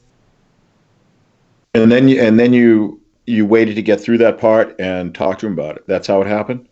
After he read that line, because the decoy, of course, is wanting to know, who is this child? Right. We need to find out about her, because she's obviously not a decoy. Right. So, you know, what is she doing on your MySpace? And so when she's asking about that, and he says who that is, at that point, I was able to say, well, who is that? Right. Yeah, and he opened up about it. And he did talk. Yeah, he talked about it. I was kind of surprised. Because Lorne, the reason why therapy hasn't been effective for Lorne is because he's not willing to do the work of the therapy. Mm-hmm. So he can't. So even when he would talk about, the abuse of being a child, and I would say, well, why didn't you talk about it with Allie? Even though I'm convinced that she was a drug and alcohol counselor that was mandated by the court. Who's Ali? Allie's Allie, the therapist or the probation. No, the counselor. Which one? Therapist or counselor? the holy You went through them all trifecta. then, Shin. Yeah, I almost had it. I can't remember, but I remember Allie. Yeah, she was beautiful. Yeah, Allie. Right. She was perfect, but she's married. Right. She must learn. But Allie was his therapist, and he was busted. If you go through all of his violations, he was busted with alcohol prior to Ramona. No, I know.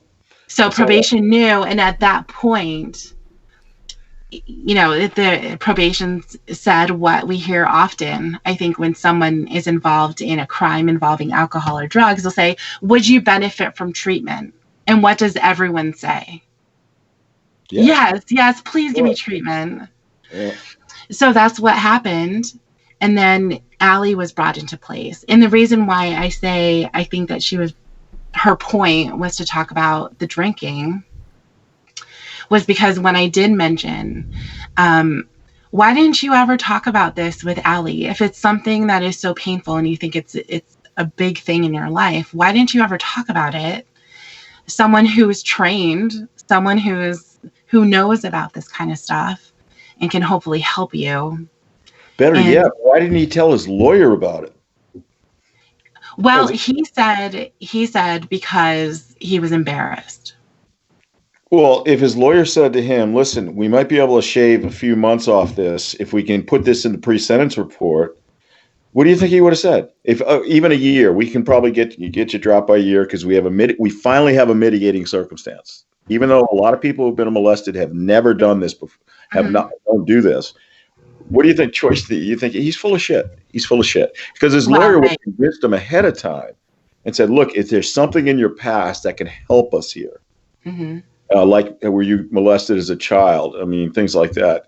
That would have helped him get some kind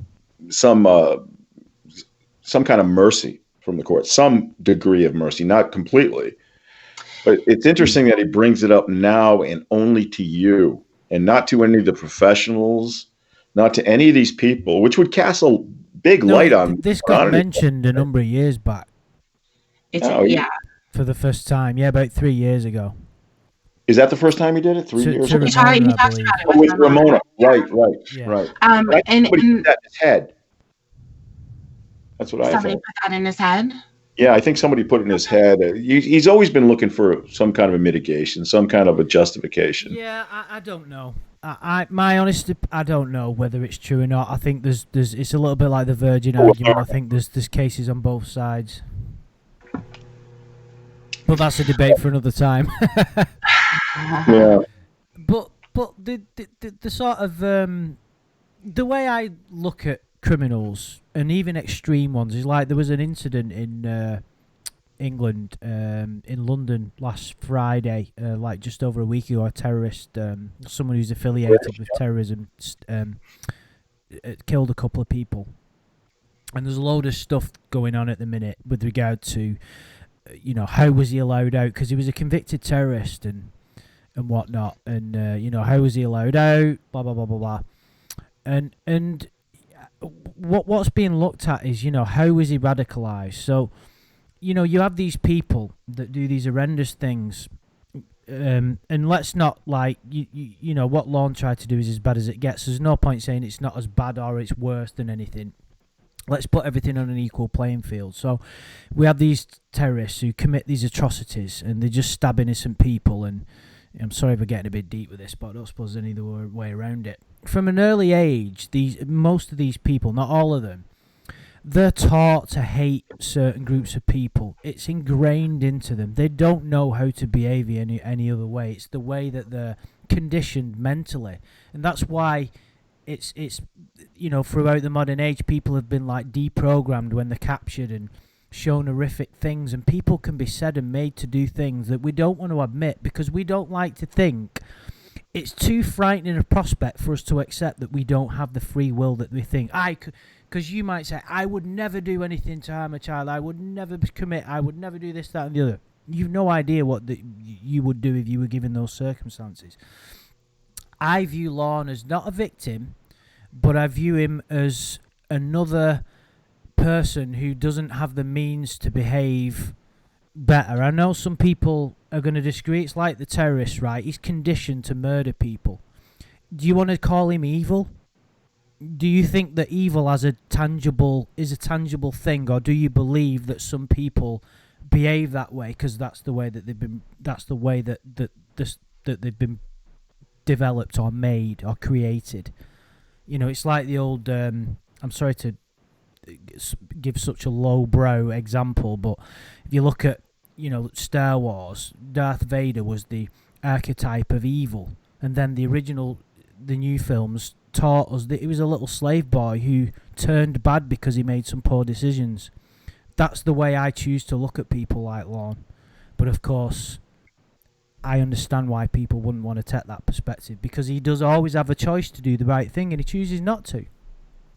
And that's something that you've always said, isn't it, Tiffany? You don't feel sorry for adult Lorne. No. And because when you say that there are bad decisions that are made, Lorne is aware of both paths. He just doesn't want to take the right one. Yeah. And it's not because he doesn't know that it's there. It's harder. Or he doesn't know that what he's doing is wrong. It's that he doesn't want to. But why do you think he doesn't want to? Why do I think he doesn't want to? Nobody consciously chooses to suffer. Yes. But Lorne does. Yes. He is not consciously choosing to suffer. That's not his goal. But that's what he's doing. It's what he's doing ultimately. We can see that. Well, there's two reasons for it. Number one, he's lazy. It's too hard to do the right thing. And what was the other one? I think mainly he's lazy. I think he knows being a good person, right and wrong, and it's harder to do the right thing sometimes. Yeah, to be a good person is hard. To be bad is easier, because in order to be bad, you can take shortcuts and you can treat people like shit and get an immediate gratification or an immediate gain for low cost. To be a good person is the harder route, because you have to work. You have to put sometimes other people before yourself. You have to. But we're missing some skill. He's deluded into thinking he is a good person. Well, this is what's interesting, because it's like I've got a friend, and this is a totally different ball game. He's not my friend. Is someone I've known for a long time, and I helped him out big time a number of occasions, and I've really started to realise that he's not the person that I thought he was. I still think he's an alright guy, but he's continually letting me down, taking advantage of me financially, and I'm realising, well, he thinks he has this concept in his head that he's a good person. And to some degree, he's nothing like Lorne. I'm not making that comparison, but he isn't as good a person as what he thinks, because in order to be a good person, you have to actually fucking do something. You can't just sit in a couch and feel sad when you see a dog suffering on an advertisement and automatically think that makes you a good person. You have to fucking do something. You have to do a job that is beneficial. You have to help your friends out. You have to help your family out. You have to do selfless acts. Lorne thinks that because he's got a dog, that he's a good person. He doesn't realise that you have to fucking do something. Now, part of that is he's never had any decent role models or guidance, and this is where I find this fascinating, is that, where does this come from in order to do better? My will to be a better person, I hope I am one. I would never stand up and say, look at me, but I hope I'm a good person. And my will, I know how it's the only way to be. $1 million means nothing to me. I'd sooner be someone with integrity. but he's so far away from that. He's so far away from that. But I also know that he's not had the certain advantages that I've had that he's never had. You know. But do you remember that documentary that I sent you the link of, Tiffany, about the Phelps daughter? What was her name? You know what I'm talking about, don't you?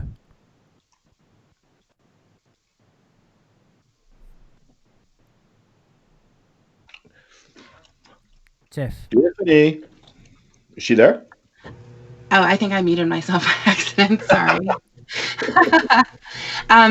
But yeah, yes, I do. As I was saying to myself, I do remember Megan Phelps with Megan she Phelps, was yeah. yeah, and it was really interesting, and I think it points out something really great in that she was brought up in the Westboro Baptist Church, and if people aren't familiar with who they are, they're essentially a hate group. And they do things like they will protest soldier funerals. They were even going to protest a child's funeral to make their point, which is that God is vengeful. And essentially their campaigning had to do with homosexuality. And because the United States allows it to happen, God is angry, and therefore everyone's going to go to hell. So that was, they would go to protest and have their signs and be very, very inflammatory.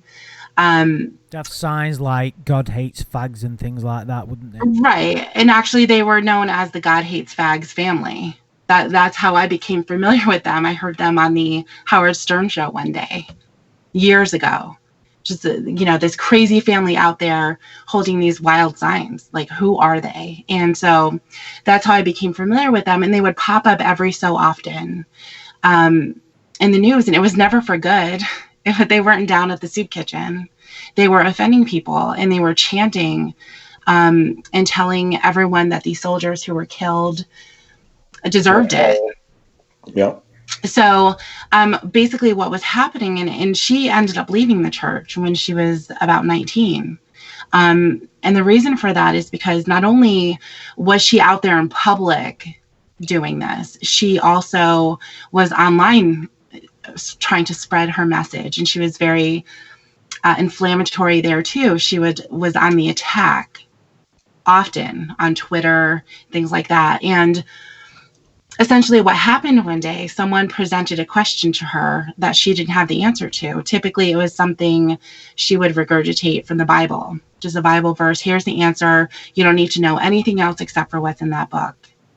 And when they presented the question, that it appeared there were messages in the Bible that contradicted themselves, she went to her mother for help because she didn't know what to say.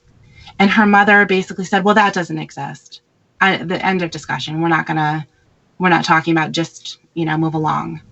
And that wasn't good enough for her because she started to question everything at that point. It was a very poignant moment where she started to think, well, maybe we don't have all the answers. Maybe there are other ideas out there that are going to be right as well. And so it really started to snowball, and she made a huge decision to walk away from her family, even though she knew they're never going to speak to me again. I'm going to lose everything, but I'm going to do the right thing, and I'm going to go out on my own, and I'm going to change my life. And that's what she did. And that's what I think really set the idea for me, and it made me think of Lorne, which is not what I want to have happen. We all think about him all the time. We all do. Yeah, absolutely. But, basically just thinking, Lorne may have grown up just like every other child, just like Megan did, just like I did. Everyone grows up in a situation that we don't have any control. And we learn by our environment. We learn by the people that are surrounding us, by our education. And there comes a point when you start to think for yourself. And that's what Megan did. And she said, this isn't right what I'm doing now. And you think about someone who grew up in an extreme circumstance in a hate group. She's taught to hate people, Yeah. hate everyone. She's been brainwashed. Yeah, She was part absolutely. of a cult. Yes. And so I think, you know, when it does come to Lorne, and I think about, you know, he had the same decision too, because he knows what he's doing isn't right, but he does it anyway. Yeah. And ignores the truth.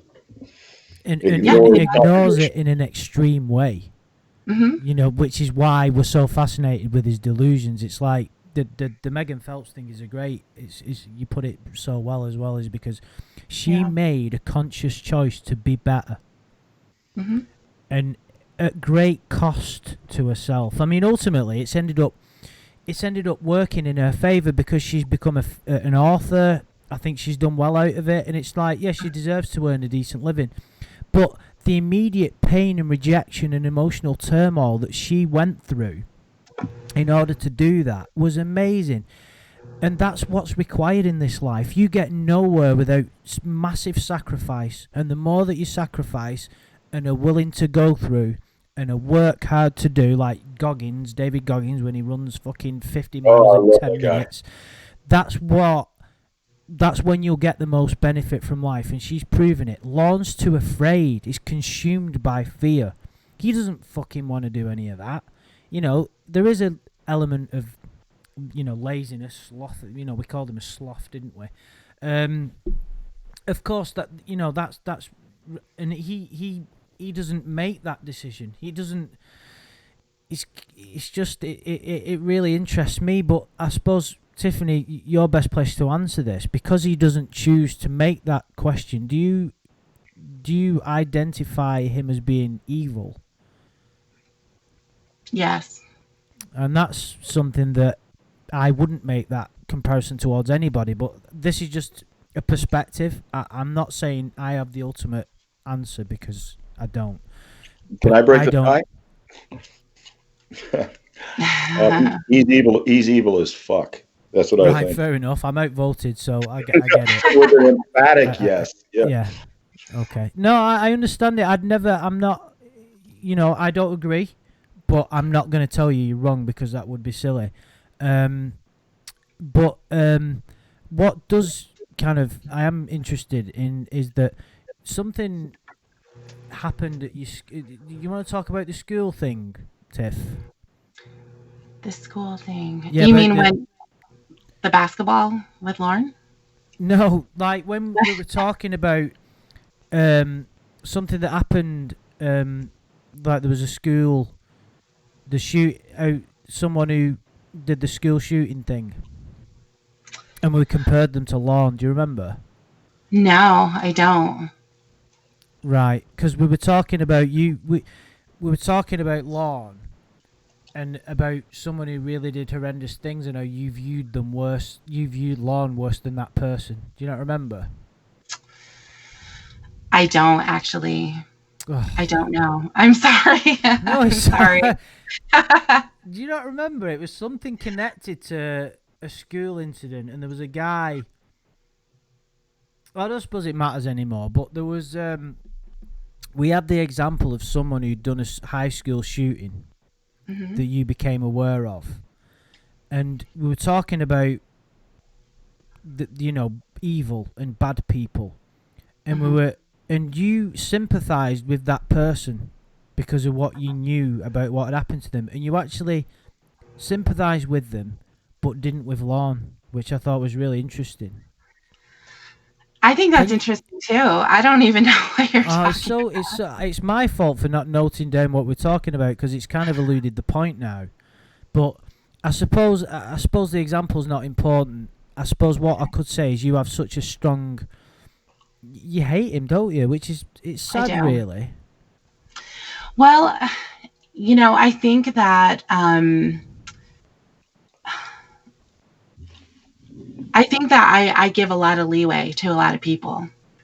And so maybe that's kind of what you're referring to, when there are a lot of crimes that happen where you can look at comments on a news page and people immediately want that person dead. They're out for their family, all kinds of terrible things. And I think what it comes down to, and this is another thing that was mentioned in the podcast with Megan Phelps, is that sometimes people will take an incident in someone's life and they will put it under a microscope and they will say, that is who you are. That's who you're going to be. You are going to be labeled as whoever did that thing. And I think Lorne tried to point that out when I was talking to him as well. And to say something like, I'm not a bad person, I did a bad thing. And I highly disagree with that, because we're not talking about one incident. We're not talking about someone's lapse in judgment. Like when I think of another shitty thing that Lorne did out of the whole list, we can look at Betty. We could say what he did with Betty was horrible. It was so sad what ended up happening to her. Something that was so easily fixed as well. Absolutely. And what it comes down to is that if that was the only thing that we knew about Lorne Armstrong, that was it. I don't think that he walked into Betty's home saying, I'm going to screw these people over.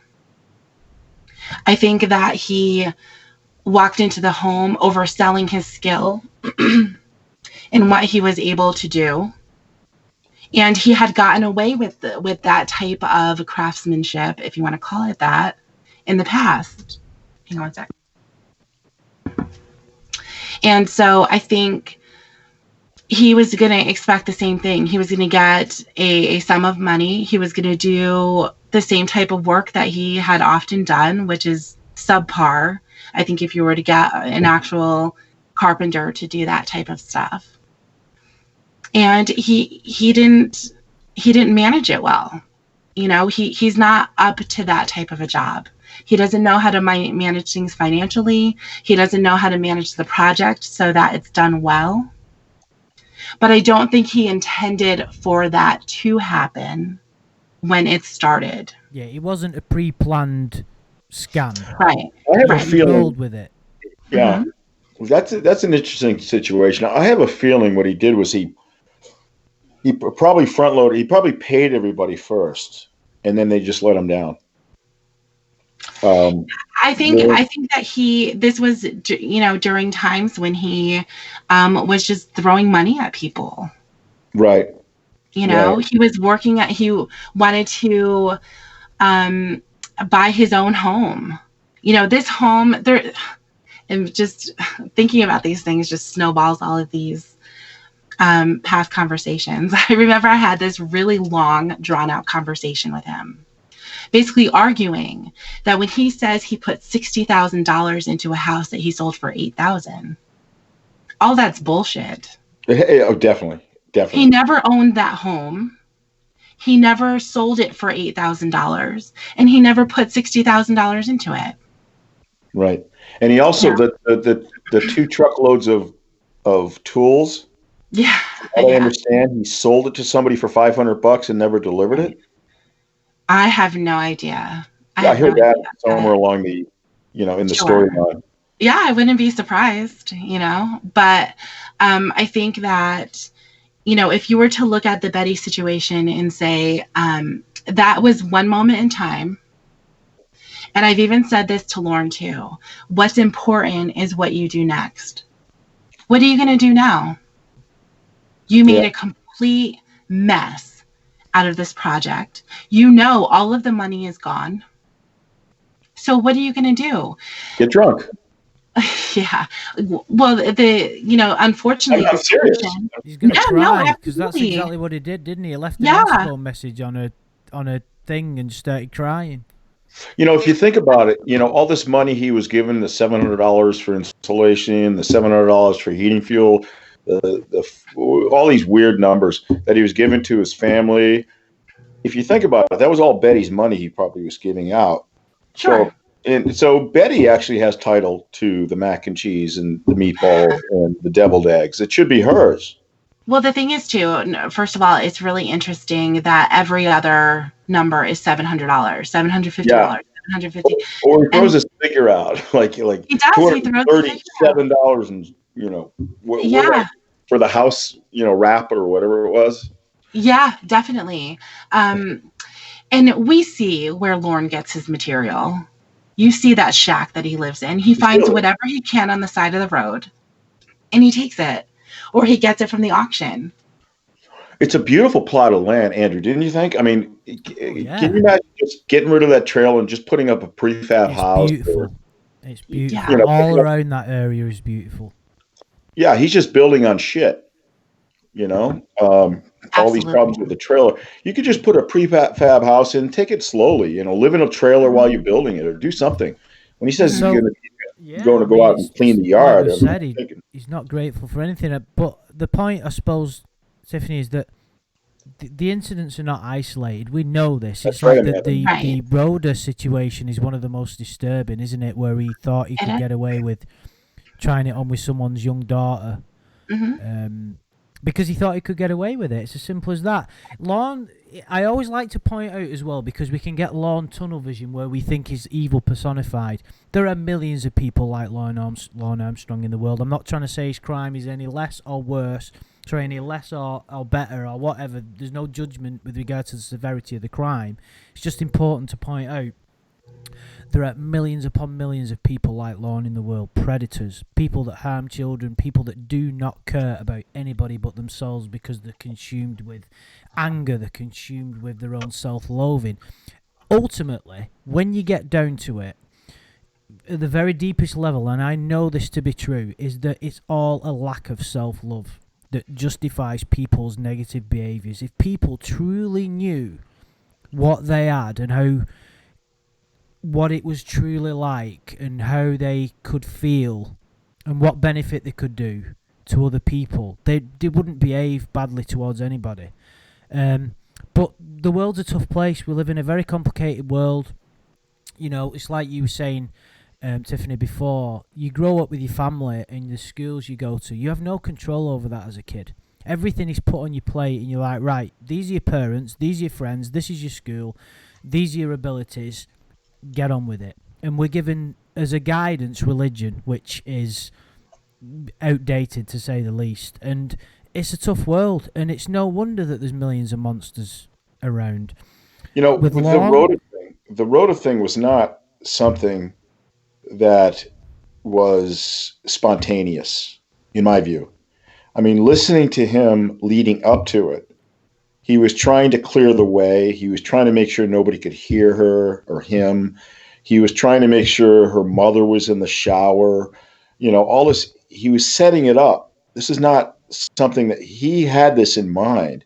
And I know that Rhoda was being very sexual with him. But most of the time, if you have a kid like that, a step kid or something like that, you go, whoa, stop, whatever. Not him. He's going to work with that, and he's going to.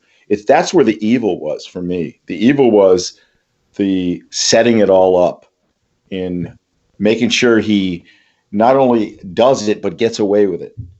And the only loose end would be Rhoda shooting off her mouth. And he try to control her that way too. and that evil that you've just pointed out, which of course Yeah, from the level you're talking about, of course, that's what every single one of these predators did. They thought they could get away with abusing a child. yeah, yeah. What he did with the Rhoda situation is no different than what any of the other predators did. But it was Uh, interesting to watch it though, because you oh, knew of course. exactly what Oh, was in I'm his I'm not mind. saying it's not insightful. Of course it is, because the thing is with Lorne as well. One of the elements which make him an interesting character is because of how what you were saying, Tiffany, about the guy at the bottom. He wants you to think that's who he is. But that comes into play with his bashfulness and his comedy. His comedy is indirect, so he doesn't attempt to make you laugh, but he's so hilarious He's that a you can meme sometimes machine. forget what you're dealing with. Yeah. Yeah, he's a meme machine, which makes him extremely popular. And he's it seems like he's got an infinite supply. He does. He just says something, whatever it is, it turns into a meme. That's why I think he's got the more longevity than any of the other predators. But he doesn't see that. What's No. interesting is, you'd play him Which a is funny. phone call or one of the prank calls, and he'd never really understand why we find it so amusing. I think he enjoys it to a certain extent. He enjoys the attention because he's got nothing else going on. It's as simple as that. Yeah, yeah, and there's no question he is a participant in this, and I think he's aware of what's going on. To some degree, I think he is. I think he tries to convince himself that people have a genuine affection for him because it's too painful for him to admit the truth. Well, he's got nothing else in his life. He's got no other friends. He's got no friends who respect him. His family is pretty much all over the place with him. So what happens is when he gets a hold of a catfish, all of these emotions he would normally be able to dump on people in his life, empathy or sympathy or any kind of trust issues, he throws it all on the catfish because it's the only thing they have. Oh, of course. And that's common with people like him. You've got nothing else going on. It's the desperate person who clings on to a girl and texts them too much and comes across as needy. With him, obviously, we're talking on another level. Tiffany, when you were talking to him, was there ever a moment where you questioned what you were doing and thought, is this the right thing to do? Never. Nope. Brilliant. Did you ever think that you were preventing other possible victims in his life? Did you ever think that? Did you think that you were running a smokescreen for them? No, I didn't. Because Lorne, even though he tries to be so passionate in the way that he expresses his loyalty and his demand for it, he doesn't have any. So, and you can see that with Michelle Simpson, with Ramona. You can see that with Ramona, with Casey as well. So if there was somebody in his life, he would be on the phone. Absolutely. No. Okay. Yeah. Oh, sure. I don't think talking to him in any way had anything to do with him not actually having a woman there. I think that he doesn't have a woman there because no one's interested. And also because he doesn't have the means to be able to get one. As far as, what's his way of getting a woman? It's going on. What's he got to offer? What right, or going to a bar. As a woman, Tiffany, what has he got to offer a potential mate? Not a whole lot. And that wraps things up nicely, guys. A patched up roof over her head. Yeah, pretty much. He lives in a nice part of the world. He does. And what does he always say? Come live and see how a real family is, how a real family treats you. That's his big selling point, too. We'll love you. Mom will love you. All this other, it's like, no thanks. So when you was talking to him and you said, like, you never questioned whether it was the right thing to do, like, I'm talking about, because obviously this guy is a predator. He's someone that, given the chance, would harm a child. So it almost seems like a ridiculous question that I'm asking. But of course, the way I always try and look at it is, you have to be the bigger person. Mm-hmm. And there's many aspects to this, because you could say, it's therapeutic for you. Mm-hmm. So it's all about how his feelings fuck him. But do you not? The way I try and see it is like, okay, so Lorne's a bad person, but you can spend time on the phone and lie to him and whatnot. Are you not lowering yourself to his levels? Have you got to be the better person? And do you understand what I'm getting at? Well, I think for whatever reason, and I haven't yet been able to absolutely define this, but Lorne is an interesting guy. And that's the reason why we're all here. That's the reason why people have listened to his calls. I think that for the most part, if I were to call my mother right now, would anybody be interested in that conversation? No, I mean, because who cares? And that would apply really to everyone. I wouldn't be interested. But when it comes to Lorne, you have this really weird person who has a really weird relationship with his mother, and hearing them talk is interesting. So, is it the right thing to do? I think ultimately, if you were to be in a court and you have to answer yes or no, is the right thing to do to record someone when they don't know they're being recorded? The answer is no. Of course it isn't. But, and this is where I would get into trouble because I would start running my mouth and say, but Lorne Armstrong isn't a person. No, That's, no, but I think there's a measure of consent here, though. No, that's absolutely, not, but I that's think a separate issue, though, because his level of consent is questionable with regard to how we never know what's going on in his brain. He does consent to it because, of course, no one forces him to pick that phone up. But it is all under the guise of a ruse. If someone was to highlight to him at the beginning of the call, and I know you've said it to him, haven't you, Tiffany? You've said, listen, I don't like you. I'm not interested in a relationship with you. Mm-hmm. But you've also not said, listen, this call's been recorded. It's going straight on the internet. No, that is true. That is absolutely true. Well, think about it. Every week he goes in his probation, tries to get it through his head that he's being fucked with. They try to say this. They even show him things on the internet, but he still chooses to go forward with it. But it doesn't matter if he's consented or not. What we're talking about is whether a person individually thinks it's the right thing to do and whether it is the right thing to do. It doesn't matter if he consents or not, really, from that perspective. The right thing to do, I'm not exactly sure what you mean. Whether it's okay.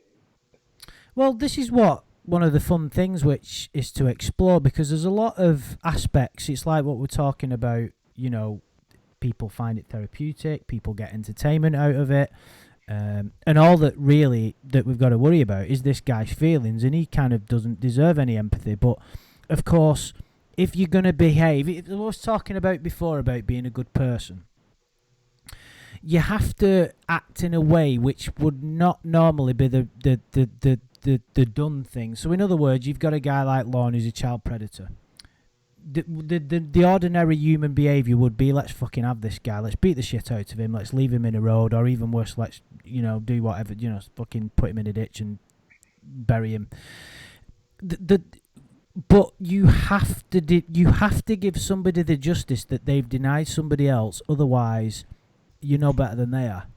That's the way that I look upon it. It's like, I think, I can't remember, it was said that a society is judged by how it treats its weakest members or its criminals. Yeah. So, I find it very interesting that our feelings towards him are so strong, especially with you, Tiffany, and what happened with your family. This is why this conversation is so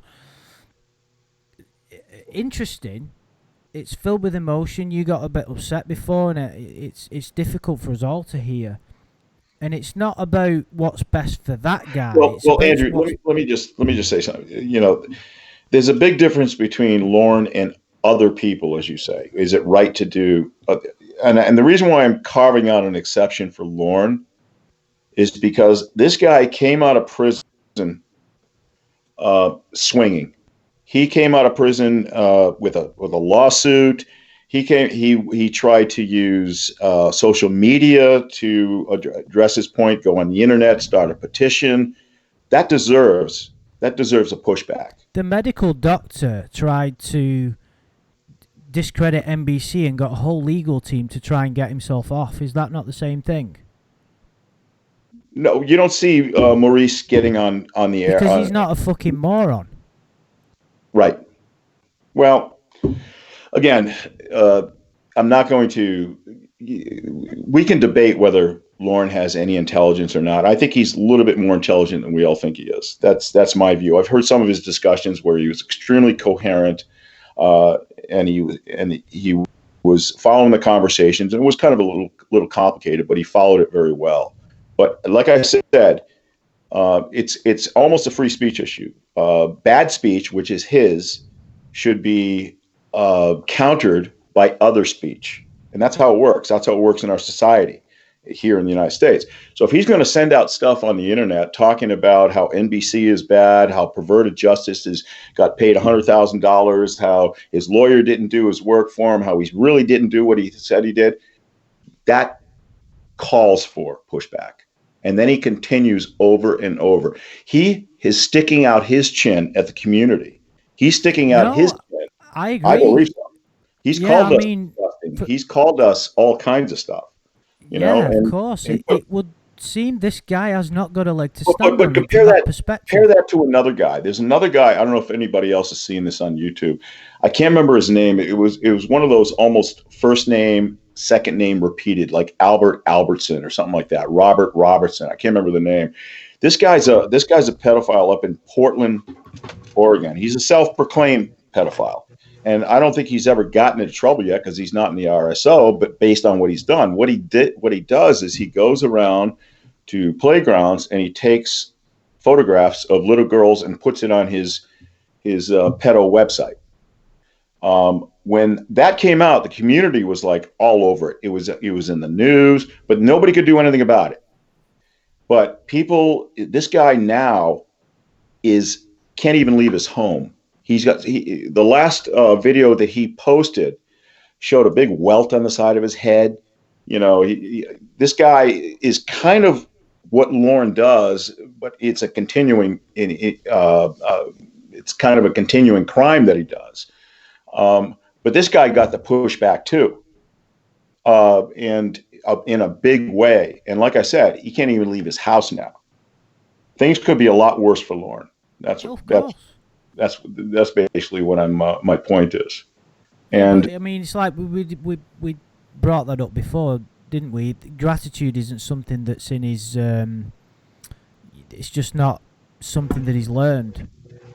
You know, because it's like if you're, and this is a strange sort of analogy to make, but like kids that are born into ridiculous wealth, they don't really appreciate what they've got, because it's just a norm to them. Like I was reading an article about Michael Douglas's kid, who was he turned to crystal meth when he was 17. He's basically Hollywood royalty. You'd think he'd have everything he needs, but he didn't.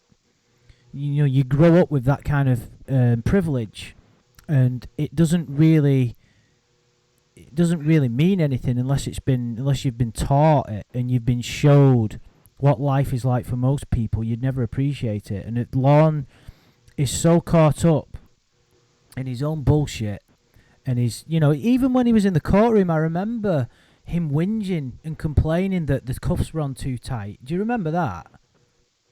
You remember I got in later than you, so no, it was at the end.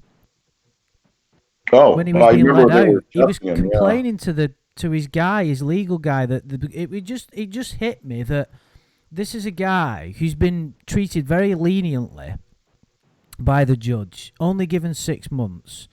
He got labelled a predator. He tried to do what he's there in chains, and he should be grateful. And all he's complaining about is the cuffs were on too tight. I was like thinking, you fucking piece of shit. What do you think would happen next time he gets violated in front of the same judge? Well, I think we both know he's going down for a longer period of time. Long time. I'd say at least 2 years. Absolutely. This judge made it clear to him. And you're right. The only thing he was concerned about is his own personal comfort. And that just highlights what he is. And I'm not, everything that I've said, I'm not naive to what kind of person he is. On the level of good or bad, if you want to define people into good and bad, then of course he falls heavily into the bad. There's no doubt about it. I look at things a little bit differently, that's all. But Tiffany, from the whole journey, if you want to call it that, as a torrid journey, it had some amusement in it. Has there been any fundamental changes to you? Have you changed at all through you speaking to him and when it ended? Well, it was definitely an interesting experience because I don't have anybody like Lorne in my life. you should know, hope not. normally. Right, exactly. So I think it helped me to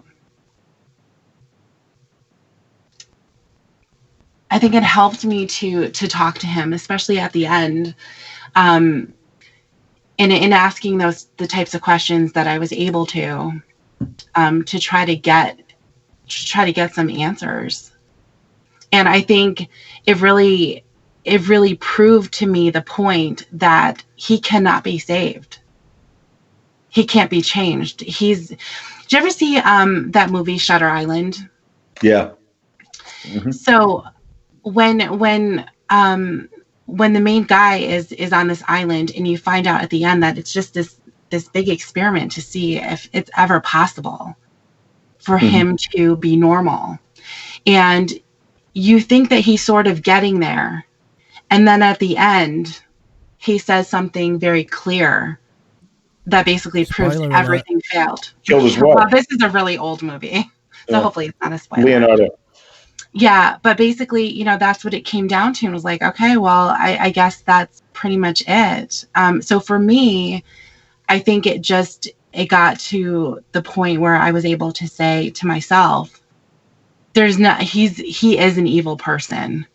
It's not, I don't look at Lorne as a wounded child that needs to be comforted. He comforts himself to the detriment of other people. Right. And so I have zero sympathy for him. I have zero humanity for him. I don't give a shit what happens to him. I don't care. I've come to the point where I think the most positive emotion that I can have, the most positive that I could ever feel, is total indifference, where I don't care anyway. That's it. It's never going to sway into a different, you know, the other side where I'm like, you know, I need to have some compassion for Lorne. And Andrew, I understand what you're saying when you say you have to give people the justice that they deprive of other people. But I'm not doing that for Lorne. I understand. It's never going to, it'll never get there. You did try, but the thing is, Tiff, you did try.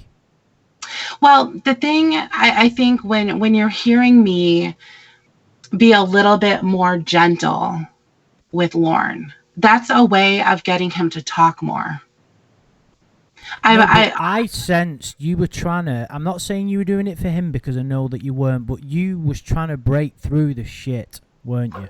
Well, yeah, absolutely. So I see what you're saying. Yeah, absolutely. I wanted to break through. Is there any way that we can take a chisel and chip away at that rock hard, stupid head of his? But why, though?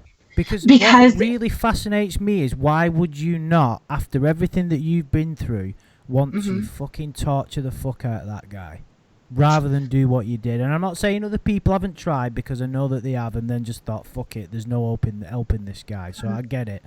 But there was a genuine part of you, and it's the one thing that made me want to listen to the calls, because I wasn't really interested in any of the catfishing stuff, because, like I said, I have a different perspective. But this was like, okay, let's have a bit of fun, but let's try and get this guy sorted out, not for his benefit, but for the benefit of fucking humanity.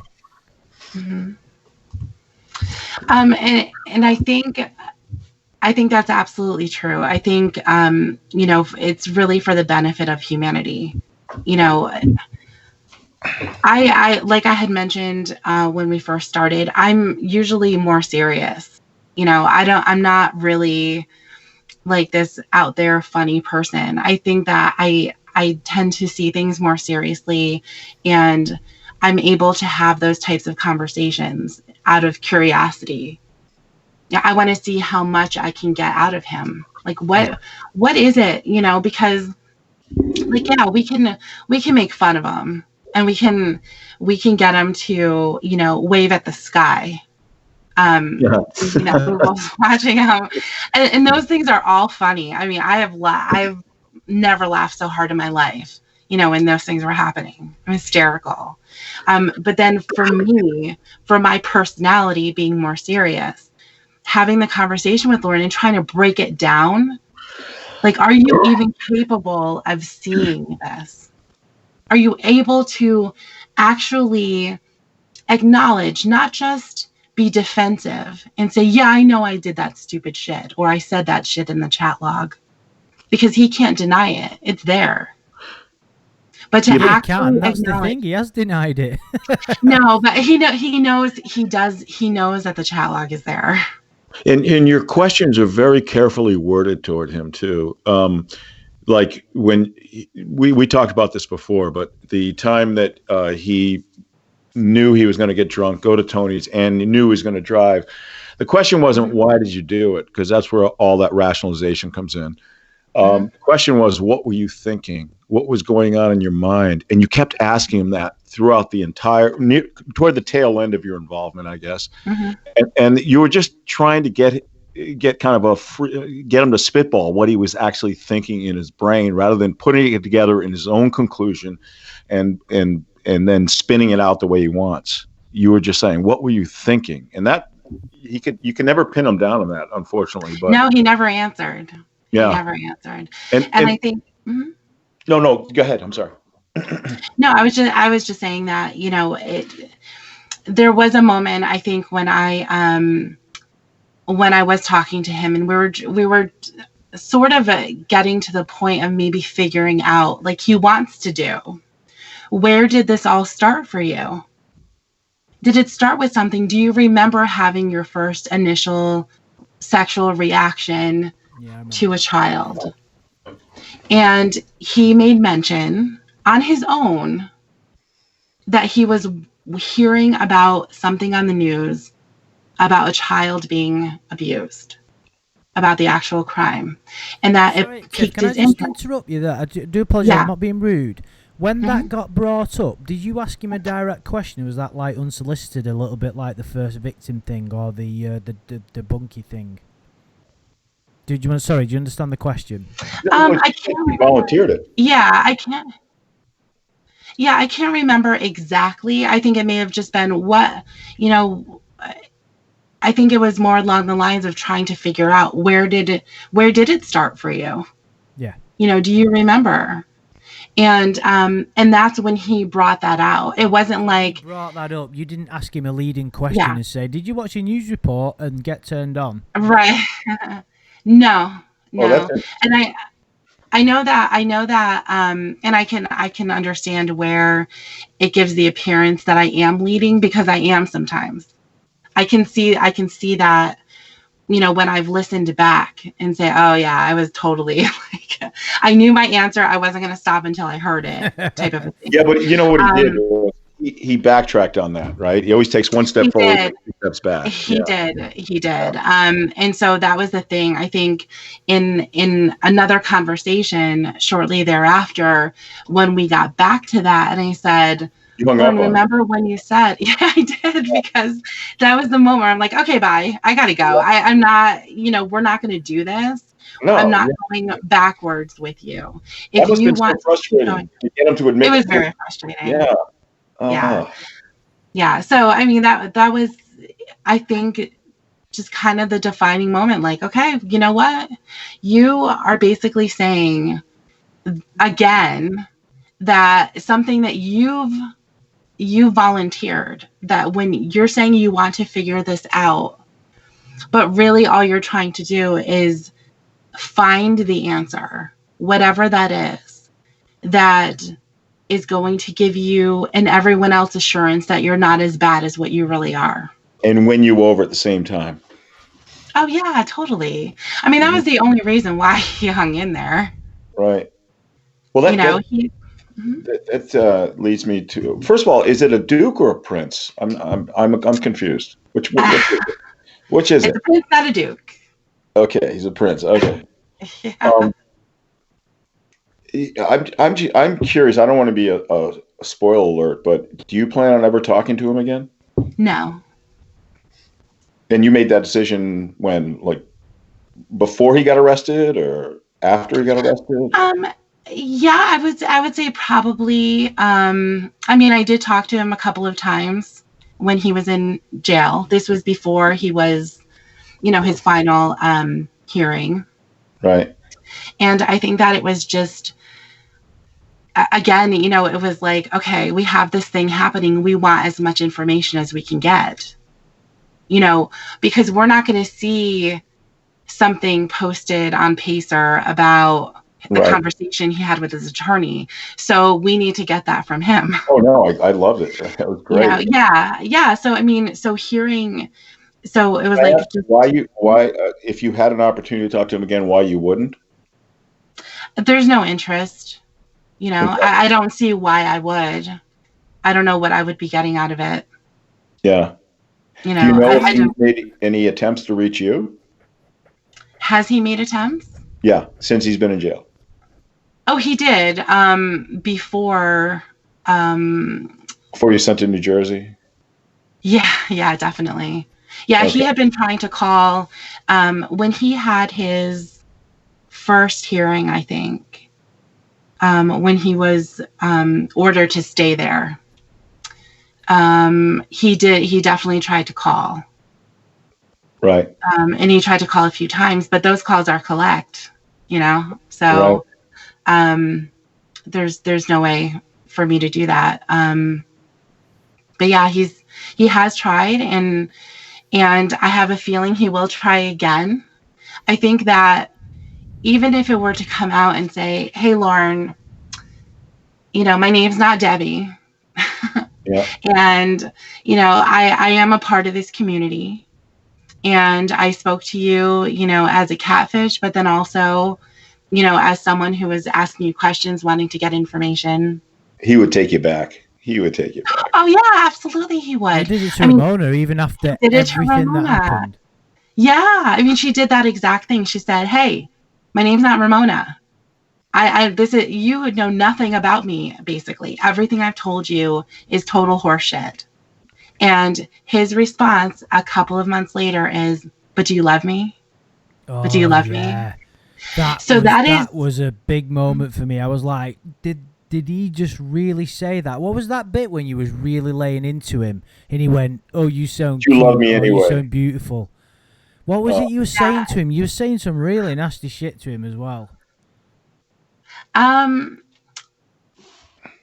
Was that when I was really screaming? Yeah. Oh, well, when that happened, he did catch me off guard because he said something like, yeah, but you love me though. That was it. That was it. Like, I can't remember. Yeah. Yeah. What's that? He said the same thing to Kayla. That's always a card that he pulls out of his back pocket. When Kayla said, Lorne said, you want a bite? And Kayla said, sure. And he goes, oh, I ate it all. And she goes, piggy. He goes, but you love me anyway. Yeah. Yeah. He wants that. He wants to hear that conversation or that confirmation that you're like, yeah, definitely. So are you glad that because the sad thing for me is it's left an imprint of negativity on you, and that you really see this guy or you identify him as being evil, and it's unfortunate that you have that in you. Do you understand what I mean? Because there's evil in the world if you want to identify it as evil. It's just a shame that it's left that negative imprint on you. Do you understand what I mean? That's the danger that I always see with dealing with a creature like Lorne. Well, I think with Lorne, the evil that I see in him is not something that I'm just feeling. It's something that is discovered through his actions and his words. Yeah. So that evil is there.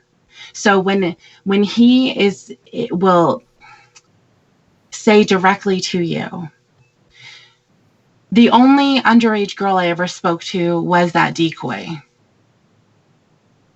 Yep. You don't know the evil that has already happened because he's denying it, and he's not going to tell that to you because he already knows that you're going to think that that's evil. So it's not a matter of this feeling of hatred toward him, coming out of any other any other way except for discovering who he really is. And who he really is Predators a pile of don't see their behavior as evil. I'm not saying it isn't, but like for a predator taking out its prey, Mhm. they don't see that as being evil. The lion taking out the calf of the gazelle calf and eating it alive, that's not evil.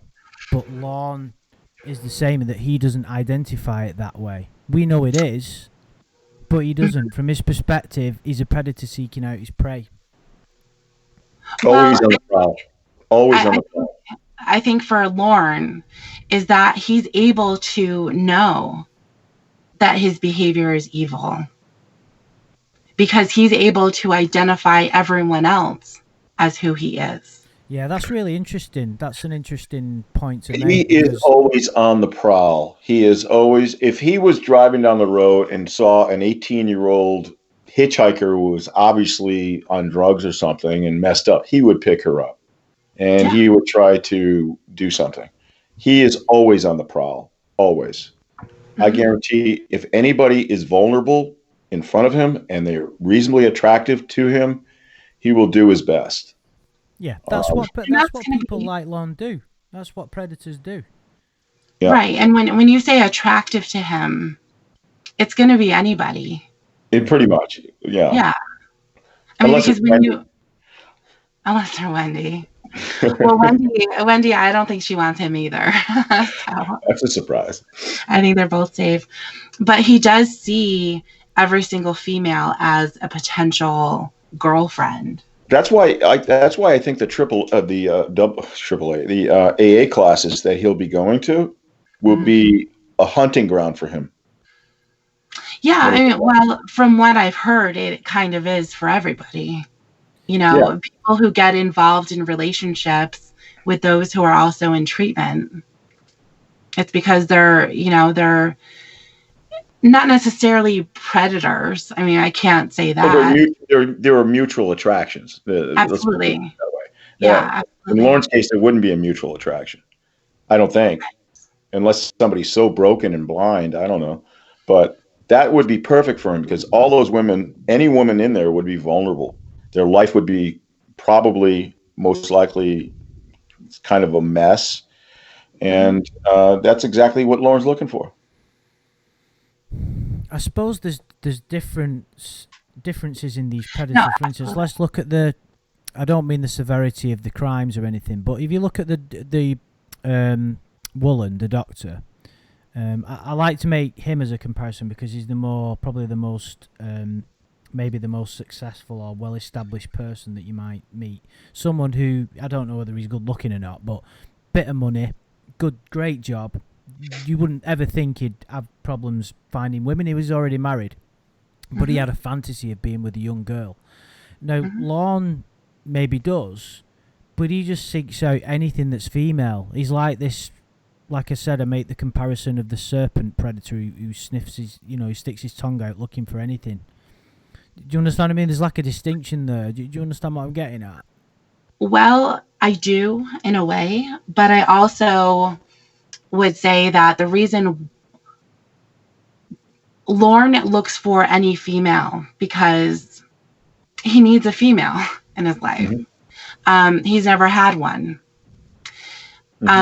As far as him being online and being just an opportunist, I don't buy that. I think that he was seeking out children. Oh, no, I don't buy it anymore. I used to. Well, there's evidence of that, Tiffany. There's evidence of that. No, absolutely. And so I think Lorne also has that fantasy. It could look different, as far as perhaps Dr. Woolen sees something in a young child that he is attracted to. That could be different than what Lorne sees in a young child that he's attracted to. But they both have that fantasy. And that was something that I was trying to say to Lorne as well, is that going on the internet, going into these chat rooms, gave him the opportunity to seek out someone who can play out that fantasy with him, without the danger of him going to a park, chatting it up with a kid who can point at Lorne and see, Mom, that guy just tried to get me into his trailer or something, or whatever. Yeah, and he had the props too. He had a dog. He has the dogs. I have 2 nieces your age. Yeah. What was the point of that? You know?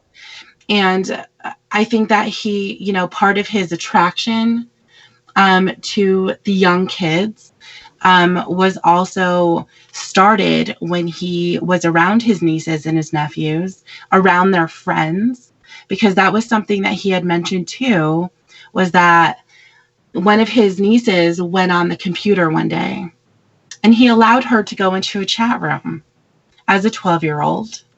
And someone like Lorne came along and was saying something disgusting, and he allowed that to happen.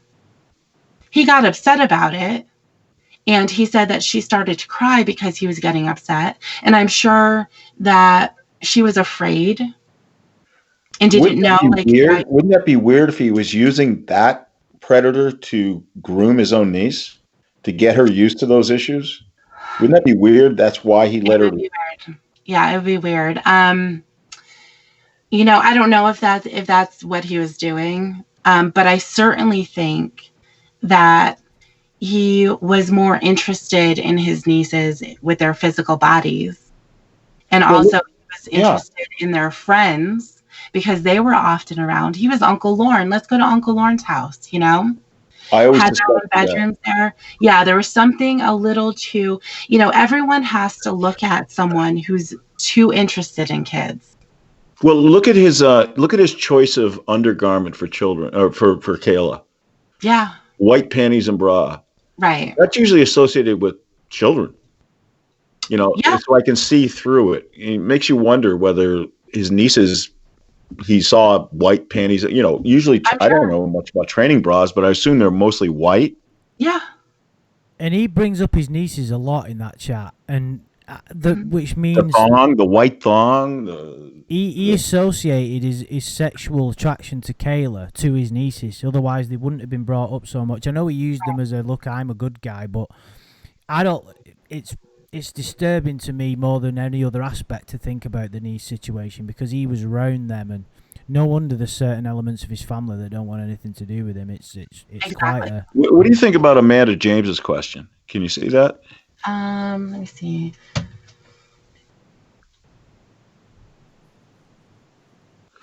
Do you think the fantasy has something to do with a child being a virgin and therefore never touched by another male because of his jealousy and possessiveness?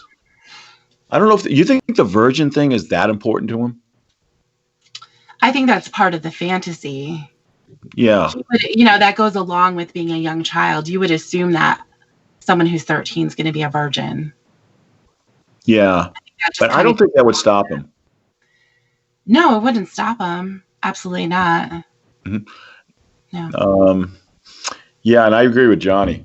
The idea about buying the slutty shirt, he equivocated on that. There was a story about that you got out of him about how his nieces, was it you or Emma? I can't remember who it was, but it was about the slutty shorts. And basically he said his niece it sounded like shoplifted them without him knowing it. No, she didn't. Yeah, she didn't shoplift. I think that was during the chat log. So I think it was Emma who was talking to him.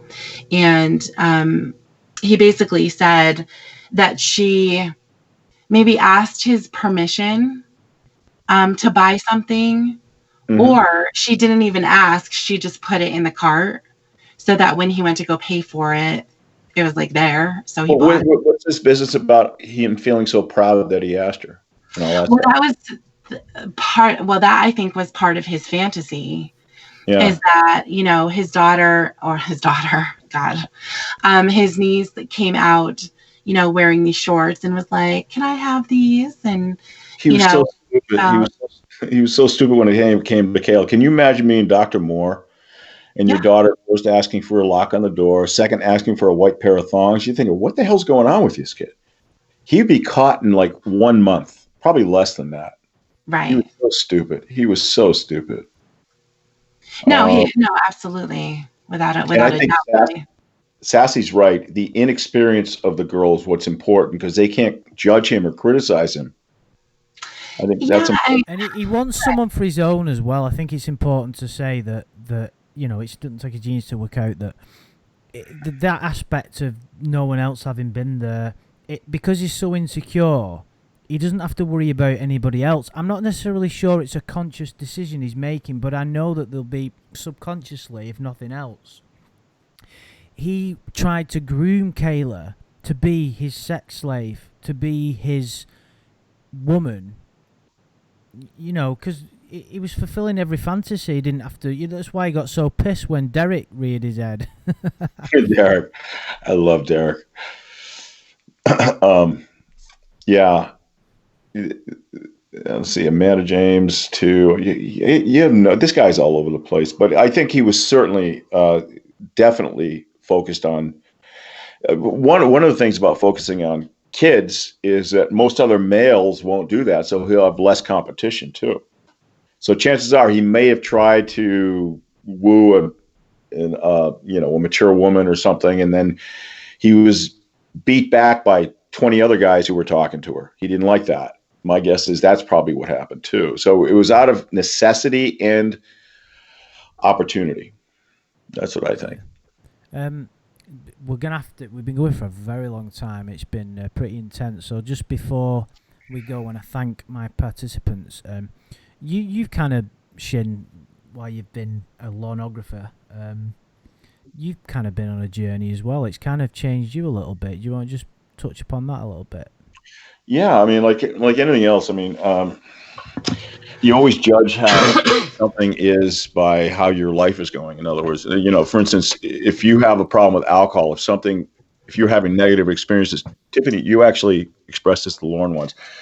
If you have a problem with it, you know, it causes, even if you only drink once a month, but that causes a problem, then you have a problem if you want to keep drinking.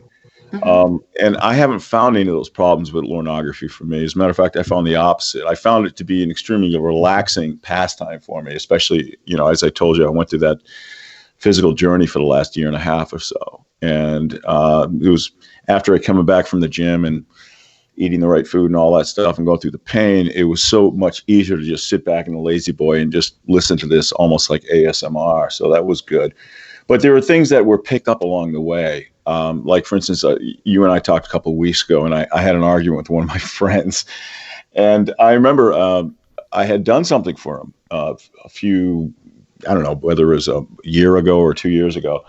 And we were arguing about the very nature of, you know, did you do this for me? Did I do that? And it's almost like he totally forgot what I had done. And what I did was pretty big. I mean, it wasn't a lot of sacrifice for me, but it really helped him.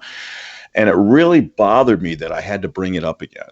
And it almost took the value out of what I did, you know, because I did it out of pure altruistic motives. And then I began to think, this is exactly what Lorne does. He brings up shit he does for you and makes you feel guilty. And I just stopped it. I ended it right there. And the situation kind of eased itself because I wasn't going to dig in any further and make the person feel like shit or guilty or anything like that. But Lorne actually came to my mind when I was doing that. So that's just the latest example. I'm sure there's several more, maybe a lot more subconsciously than anything else. I think it's what we mentioned it last week, is that I mentioned it to you, is that we look at our heroes and try and learn from them. But we also look at the, not anti-heroes, but the villains and try and learn from them. Yeah. Well, you know, it's like, if you talk about this religion, you know, if you talk typical religions, you deal with some deities that's really good. You try to emulate the goodness in that deity, whether it be Christ or whoever it is. Why can't you start a religion based on somebody really bad, and you try to tell your congregation to do everything opposite of what that person is? And that's kind of like what this is. And I think it's kind of it's easier to have a kind of a religion like that, because nobody could ever live up to the standards of the good person, and they're always the hypocrites and always us. But you know, just a brainwashed idea. But I was thinking, why can't a religion start from a real bad example, and we all learn not to be him. It's better than here's a great example, try to be him. It's the same thing. So, is that where you're getting at? That's all good. It's off the wall, I know. No, it's interesting to get that perspective, because it's one of the things I like about, and I've been involved in making content here and there for the last couple of years, is that the whole saga, it encapsulates quite a lot of different elements. There's what we've talked about tonight, which has been as deep as it gets with this topic, and you've got the comedic aspect of it and the legalities of it, and there's so many elements, and we can always approach it from a different angle. If it wasn't for Lorne, my life would have had a slightly different path. It's crazy, really. It really is fucked up. Even just the trip to see you, and went to Boston, and that was awesome. Maine. It was such a great time, wasn't it? It's like, what an amazing. We had no expectations either. We had no expectations. It was just, there's something I'll remember for the rest of my life. Like, what an amazing little trip that was. Meeting you and Meb and and Paul. It was fantastic. Watson, it was seeing the amazing places we did, and meeting new friends and meeting you guys, and it's been great. But life goes on, and I've got to get up for work soon. So is there anything that you guys want to say before we wrap it up? No, it's great to hear from you, Tiff. I haven't heard from you in a while. This is great. Oh, thanks. Thank you. You are the sexy little thing in the pool. Oh, jeez. Well, thank you so much. It was a lot of fun. I think there's so much to talk about. We definitely could have gone on for a very, very long time, even though we already did. Yeah, and that's why I started a little earlier than usual, really, because I knew that I didn't think it would go on for this long, and I didn't. I'm only wrapping it up now because of work commitments. Otherwise, I could quite happily carry on. But Tiffany, I want to really thank you and for being so honest and sharing with us what you did about your personal life as well. I know it's not been easy because you did get a bit emotional, and I just want to apologise. I know we agreed to it, but it was still difficult to ask you that question and then hear you, to put you in that position. I kind of like. Oh, it's no problem. It just goes to how much love I really do have, for my family, my friends, and even just for all of the victims who are subjected to evil, and who then have to carry on the next day and the next year and the next 50 years, and hopefully, be able to heal from that, but understanding that there are so many who aren't going to be able to. I second that. Makes me sad. It gets to be overwhelming, when I start to think about it. So, but yeah, that's it. Well, like I said, I really want to thank you for sharing that with us, and I'm sure everybody else feels the same way. I've really enjoyed this personally. I like to talk about these specific topics. Not everybody will agree with me. Hey, Milena, and it's difficult to approach it from the aspect that I do sometimes, because a lot of people won't agree with me, but it's a fun thing to discuss, and luckily we can all talk about it. And even though we all approach it, or should I say I approach it from a slightly different angle than you two do, we can still talk about it, and not we can still discuss it amicably and see where it takes us. But I'm sure we'll do a similar video of this nature, maybe after Christmas, I don't know, but we'll sort something out. Guys in the chat, thank you so much for joining us. I know there's been a lot of people in the chat, and it's all been pretty cool and respectful, so there'd be no point doing it if people didn't come here and enjoy the this content. So I hope you've enjoyed it. Thank you so much. Well, that's what I said, Brendan. You don't agree with what I've been coming out with, but you don't have to. It's just about everybody's perspective, and you see, the thing is, the subject matter, it's so it spurs so many strong emotions in people, we're talking about a guy who wants to abuse children. What's going to stir people's emotions more than that? Nothing. Mm-hmm. You know, we instinctively as creatures want to protect our young, and you have a guy like this who comes along and tries to harm them, and it's very difficult to, to even grasp in any aspect. But I think it's very important that we explore all aspects of it, and that's why I do the videos I do, really, because I like to explore the darker side of humanity. But anyway, thank you so much, Tiffany. Thank you very much, Shin. Thank you guys in the Thank chat. you. Thank you so much for being here, and we will be doing something soon. And have a very good evening wherever you are. See you later.